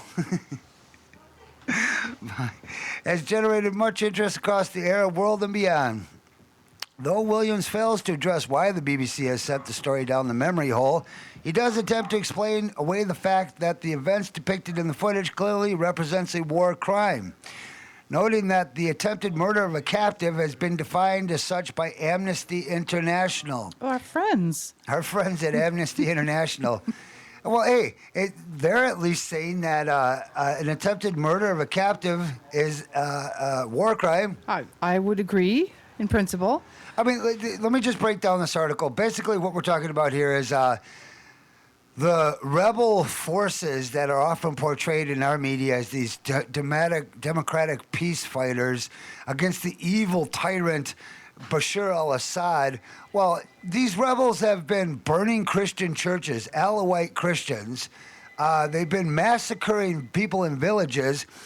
It gets blamed on Bashar al-Assad, but now here's an instance where the rebels actually took a supporter of al-Assad, and they're going to make him go on a suicide mission, otherwise they kill him. I mean, I don't know how that works, but go blow yourself up or we'll kill you. I swear, that would be that would make me go insane. Be a tough choice. Well, you can't make the decision. Either way, you're blowed up. Although maybe you might think that they're explosives wouldn't work, but then you should always look for the U.S. label. Actually, it's funny that you mentioned that because on a side note, I was talking to some veteran foreign military members. Actually, they're from our military, but they did time overseas. You know what I mean? Veterans of Foreign Wars? There you go. VFW. Well, this guy was talking to me about how they had to provide training to Israeli troops to how to use the missile defense systems. Absolutely. And those things, these particular ones weren't the latest, iPad release version of them. That actually made it into the news. I recall hearing something about that. Well, what he reported is the actual news I'm giving you here is, it can be summed up in a sentence. The air defense systems don't actually work. They're quite precarious. They're mostly just sort of a political deterrent used to, gain some advantage. You bring them in, but apparently they're highly unreliable. So you hear about these things. Somebody made me ask then, too, Iran's, they're all saying that their stuff probably doesn't work either. Isn't that we actually get in a war and the damn equipment doesn't work? It wouldn't be a first, would it? Well, sometime I should talk to you about the information I got from some of the Canadian naval officers that were here about their equipment. Might be interesting to find out who actually is paying for the military weapons all over the world. Well, this quote, according to Williams, some pro-government news agencies in Syria have suggested the BBC and the New York Times have termed the act as a war crime, and that's not true. Well, and yet it is true. Taking a prisoner and forcing him to commit a suicide bombing would in fact be a war crime. At the 2-minute and 13 mark in the clip that you could see, I should give you what's the name of this clip? BBC News HD - Syrian rebels try to use prisoner ... And that's where you can find it on YouTube. Actually, it's kind of nice. They put it up, they took it off, and some faithful info warriors got a hold of that video and embedded it. And so now we can watch it whenever we want, and there's no censorship. Ha ha ha. Are we on YouTube? We will be at one point. Like, we need to get our act together and get a YouTube account and put the shows up there. Oh, okay. That That's explains kind of what the situation is.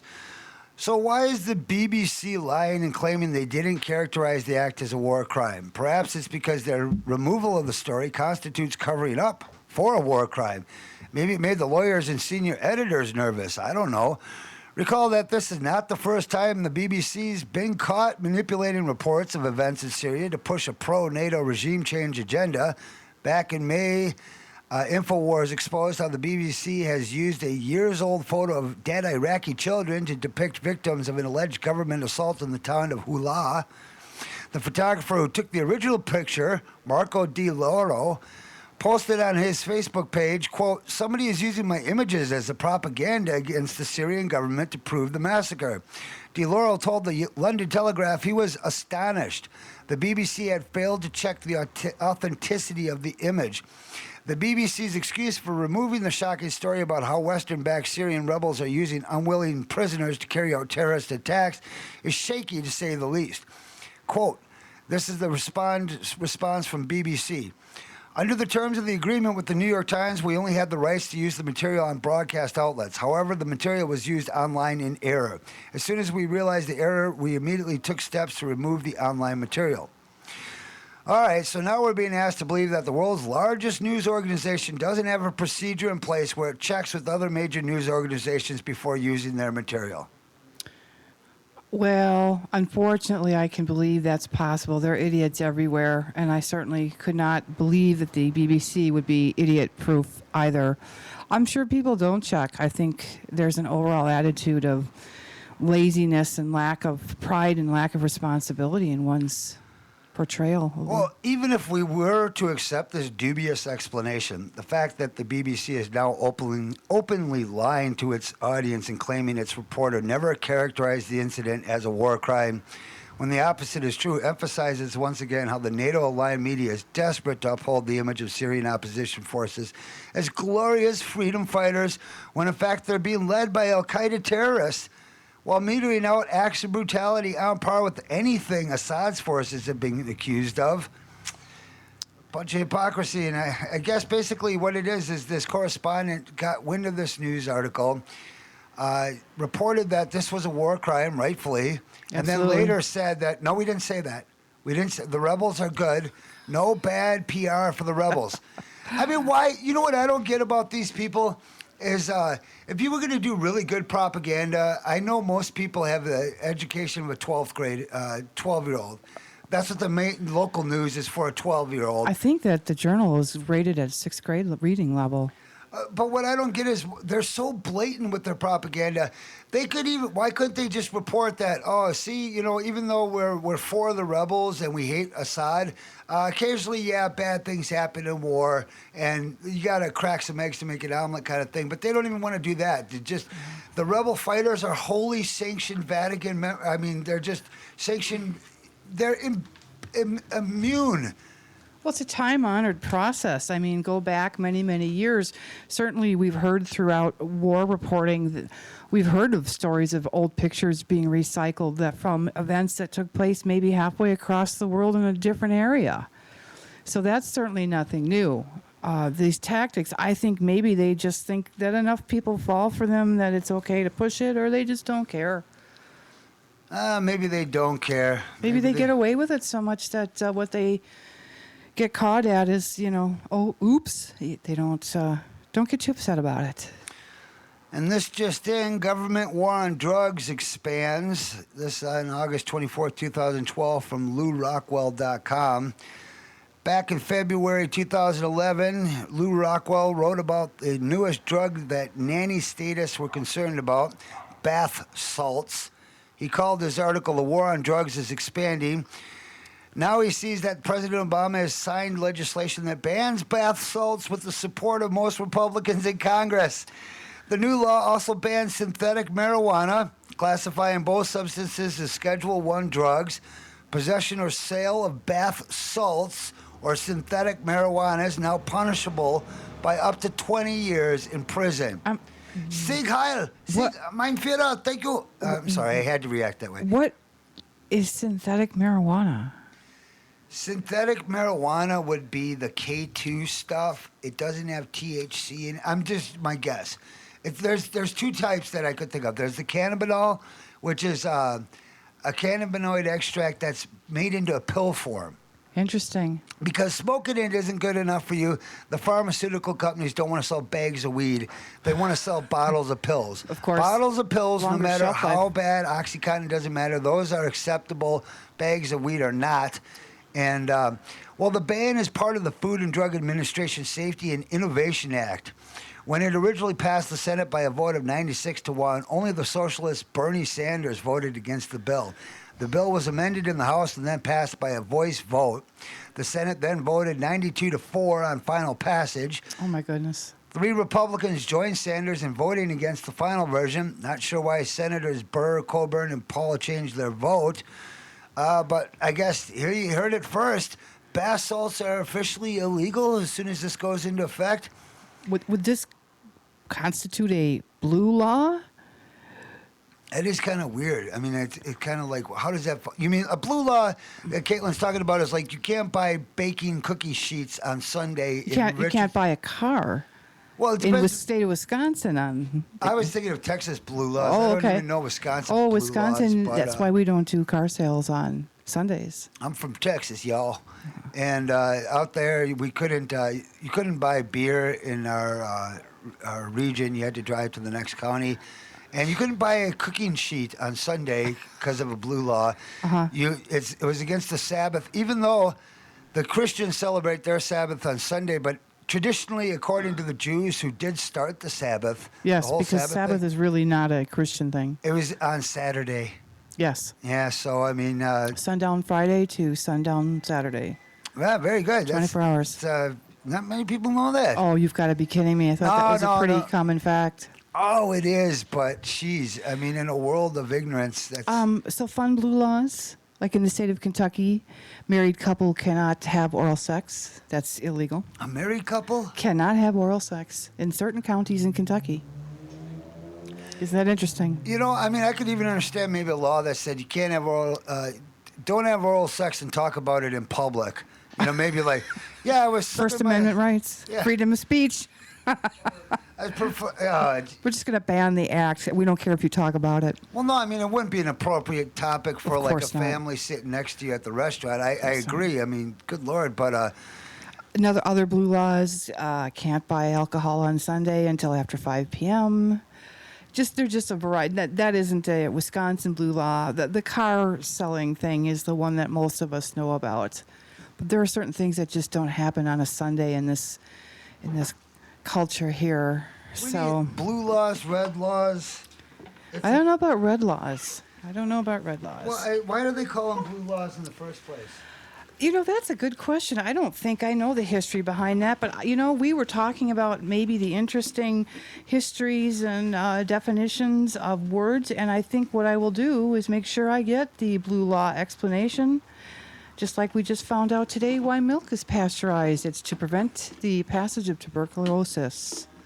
And that was the original pretense for doing That was the original pretense, but as I stated with that report we read from Natural News, four in the control group that were drinking raw milk got TB, whereas 16 in the pasteurized milk group got sick.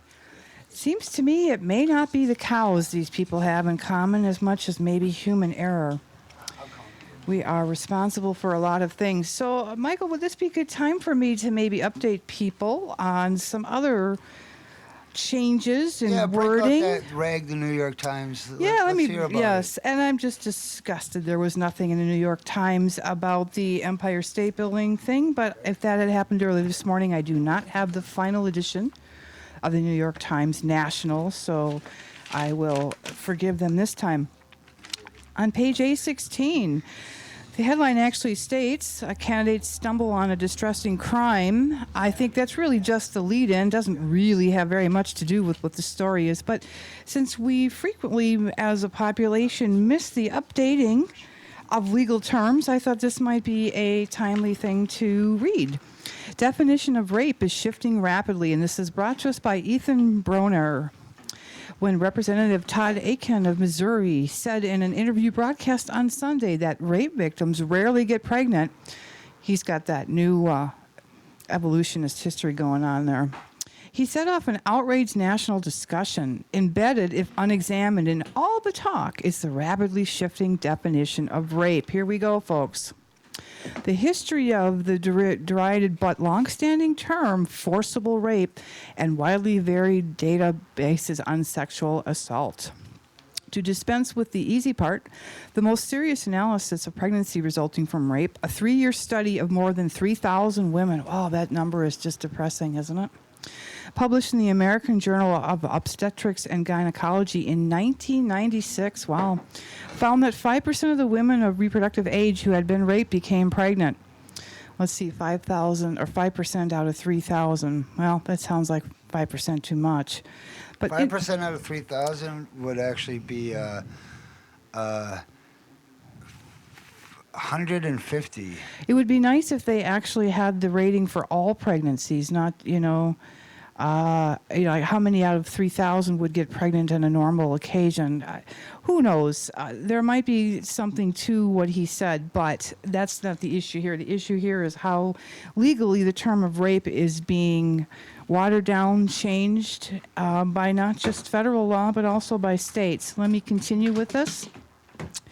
The issues raised by Mr. Atkins' comment go far beyond the fertility of a woman forced into sex. The very term rape has suggested a torturous, many would say ignominious history that the FBI just this year changed its definition after 8 decades. Wow. And a number of states have purged their criminal codes of it entirely. So that word isn't even used anymore in 8 states, referring instead to levels of sexual assault. So here we go, folks. Many experts now believe that rape is best understood as an act of unwanted bodily invasion that need not involve force. Well, I think I would be for that. Aware that federal rape data is flawed, the Justice Department is investing millions of dollars in an examination of how to better collect information, including interviewing victims out of the presence of family members to increase their comfort levels. Well, isn't that sensitive? In 2010, according to the FBI's Uniform Crime Report, there were some 85,000 forcible rapes. Wow. A term that the FBI will stop using next year. Well, heaven's sakes, good for them. But that number included only assaults reported to law enforcement authorities that involved vaginal penetration of a woman by a man through use of force. The Centers for Disease Control and Prevention, by contrast, said that based on interviews with women, the number of men-on-women rapes in 2010 was 1.3 million, some 15 times higher than the FBI's total, partly because the account also included cases of anal and oral penetration and attempted penetration. Well, there we go. It doesn't matter where you stick it, just if you're trying. Most experts today embrace the larger number, which is similar to data compiled by 2 academic studies. Scholars and practitioners are certain that rape is heavily underreported, and we know statistically that is true. No pun intended there, folks. Especially to the police. Yeah, well, that's who I'd run to right away. Scott Berkowitz, president of Rape, Abuse, and Incest National Network, said that stranger rape is more typically reported than most rape is committed by someone who knows the victim. Age-old facts, people, we've known that since time began. Still, he and others put considerable effort into persuading the FBI to broaden its definition to include all forms of penetration, as well as cases involving male victims, and to drop the word forcible. I can see that. Rape is done by intoxication and would not have been included in that definition, so that might be a progressive outcome. I was outraged by the FBI definition, and was involved in getting it changed, said Lieutenant Nancy Dunlap, head of the Sex Crimes Unit of the Minneapolis Police Department. Most sexual assault does not involve the kind of force they were requiring, and it didn't include male victims. Discrimination, folks. I'm glad to see that's being corrected. States have been adjusting their definitions of rape for the past 30 years, many moving away from the insistence on evidence of force because most rapes do not result in harm to the woman separate from the act itself. Well, that's kind of interesting. How can they... The armed rapist and severely bruised victim, what some have called real rape or legitimate rape, ooh, that's an awful thing to say, account for 14% of rape cases, according to the Centers for Disease Control study. Like the word terrorism, the word rape comes in so much baggage that some are tempted to avoid it. A number of states, including Michigan, Wisconsin, Minnesota, New Jersey, and the federal government no longer refer to rape in their legal codes, but rather to the degree of criminal sexual conduct. This was something pressed by the feminist lawyers in the 1980s in hopes that by removing a crime from its patriarchal origins, judges and jurors might assess it more like other crimes. It is not clear if the change has had the desired effect. Well, this article goes on, but it seems that possibly this is a step in the right direction. I did not realize that the official definition of rape had not included male victims, and that seems outrageous. Male people are also raped, not just women. I myself seldom think about that, honestly. It would turn into a joke for most men. They'd say, "Oh, please rape me," but it's not very funny if you... How does that... Honestly, how does that work? I can understand a homosexual rape. I'm sorry for the sensitive nature of this discussion, but I mean... how does a man, can a man actually be forcibly raped? I think he can. I've also wondered that myself, being a woman. Right. And different apparatus. But what they're talking about, we're breaking down this article, basically what they're saying is that with such a limited view of rape, we all having thought of it as being forced penetration with use of a weapon or some threat of imminent bodily harm or death, just has not included non-vaginal forms of rape. So now they're talking about oral rape, they're talking about anal rape, they're talking about male victims, and so these new definitions of criminal sexual conduct actually encompass all of the victims and all of the forcible sexual activity and has removed it from just meaning vaginal penetration. So Okay. I think this is a good step. That was my next question. Is this a good thing? I think so. Okay. Because they were literally dumbing down the rape percentages, their numbers here, because they were excluding everything that you and I might think as being forcible sexual conduct as rape. They were only that one definition. In a related topic, I was reminded of all the military rapes that take place against women in the military right now overseas. Right. It's an epidemic problem. When the 2 cases, one of which is still pending, isn't that in Texas at that one military facility where they've now taken 2 of the commanding officers to trial over this? One of them was convicted already, and I think that they're expecting a conviction on the second. Well, it's what happens when you have a war situation with everything's hush up, national security. This is why I freak out. War has its own atrocities. Well, this isn't from war. This is friendly fire, if you're going to use the war definition. But this is drill sergeants taking advantage of female recruits who are trying to go through a male-dominated system in order to gain rank and pay. You know, obviously, as your rank increases, your pay increases, and so do your benefits and things of that sort. So to risk getting raped by your commanding officers, by your drill sergeants, And who you then spend not be weeks able to with, say anything about it. and then to have the guy go on and do this. One of these fellows, they think, had been doing this for almost 15 years. On that note, we'll be right back.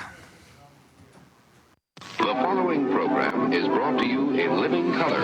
This is Breaking Down the News, bringing you headlines that should have made the front pages.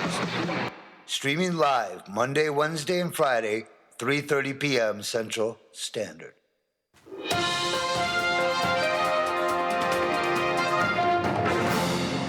We're going to blow through the headlines real quick here. U.S. war threats against Syria as fighting intensifies across Near East. Fighting is intensified in Syria and throughout the Near East, and U.S. and NATO officials escalate war threats against Syria.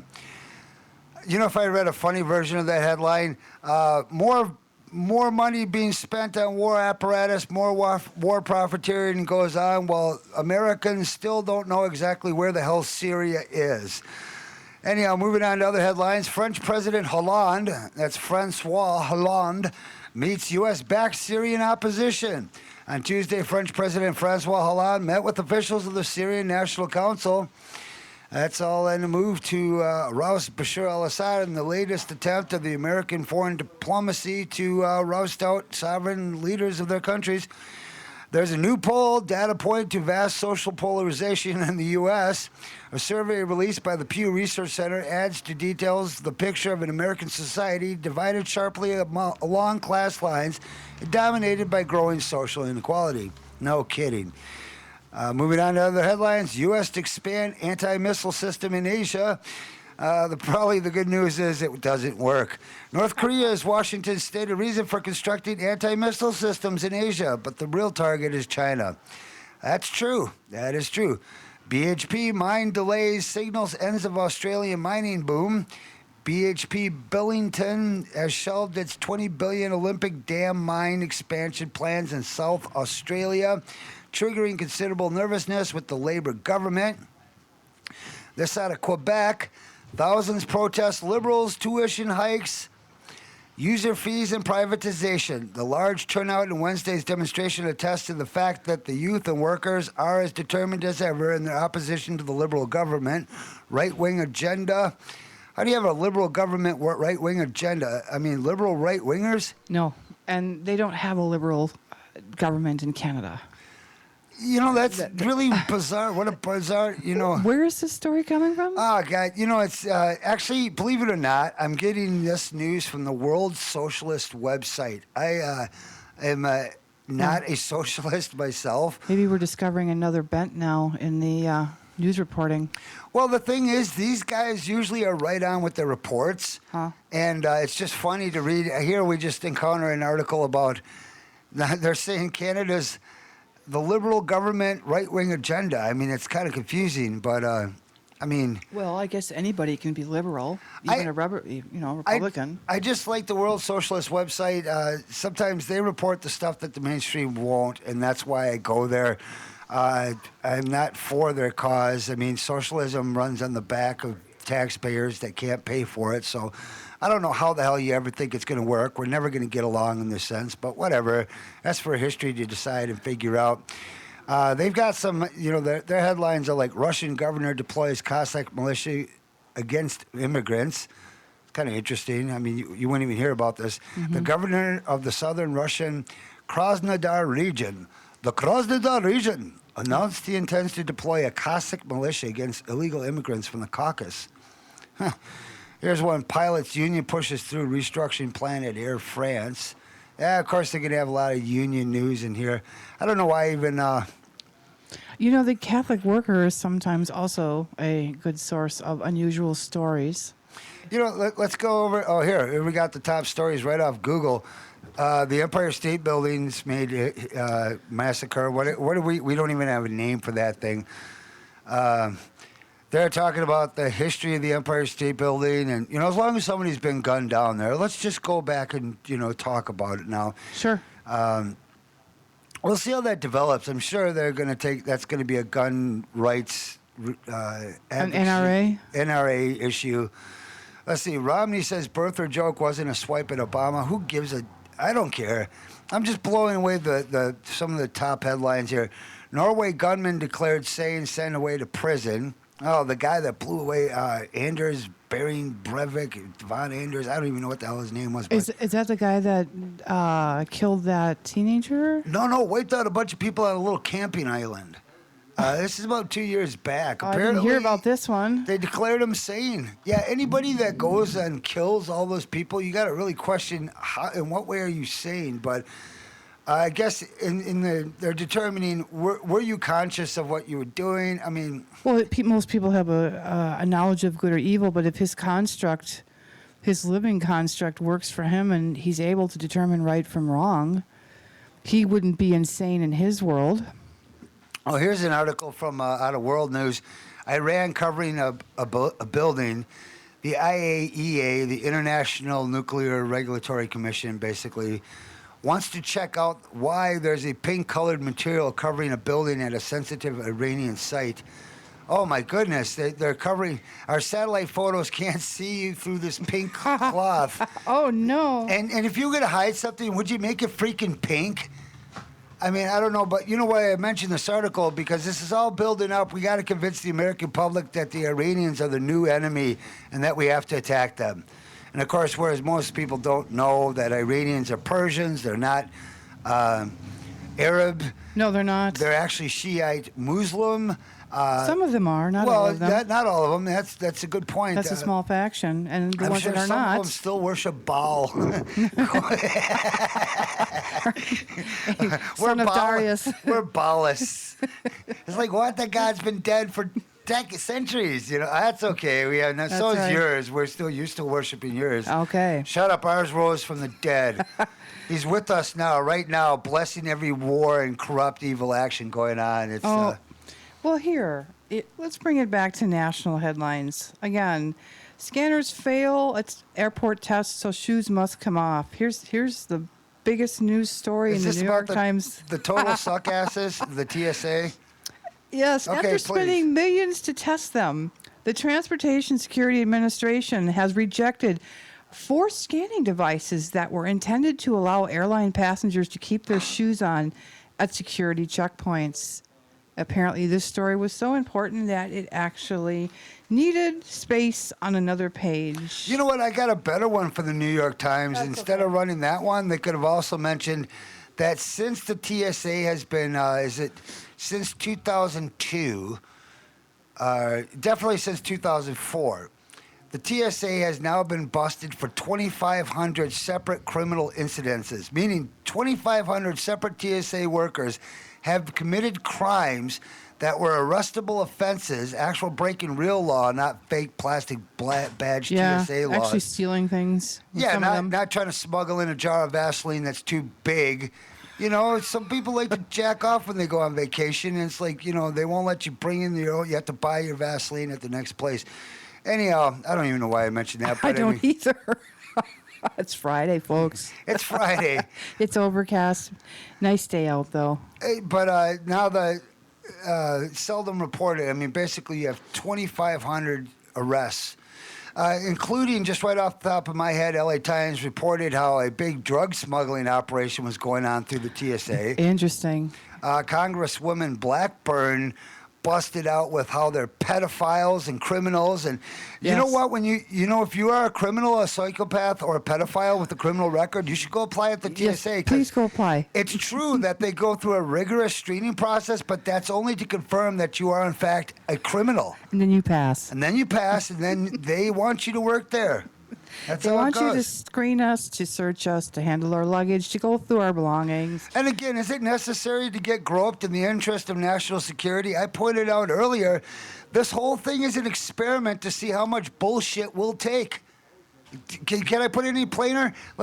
I'll break it down even further for you. Back in Nazi Germany, back in the 30s and 40s, the real goal was to get the Jews to strip naked. It's this perverted tendency. See, if you can get people to strip naked, you've got them.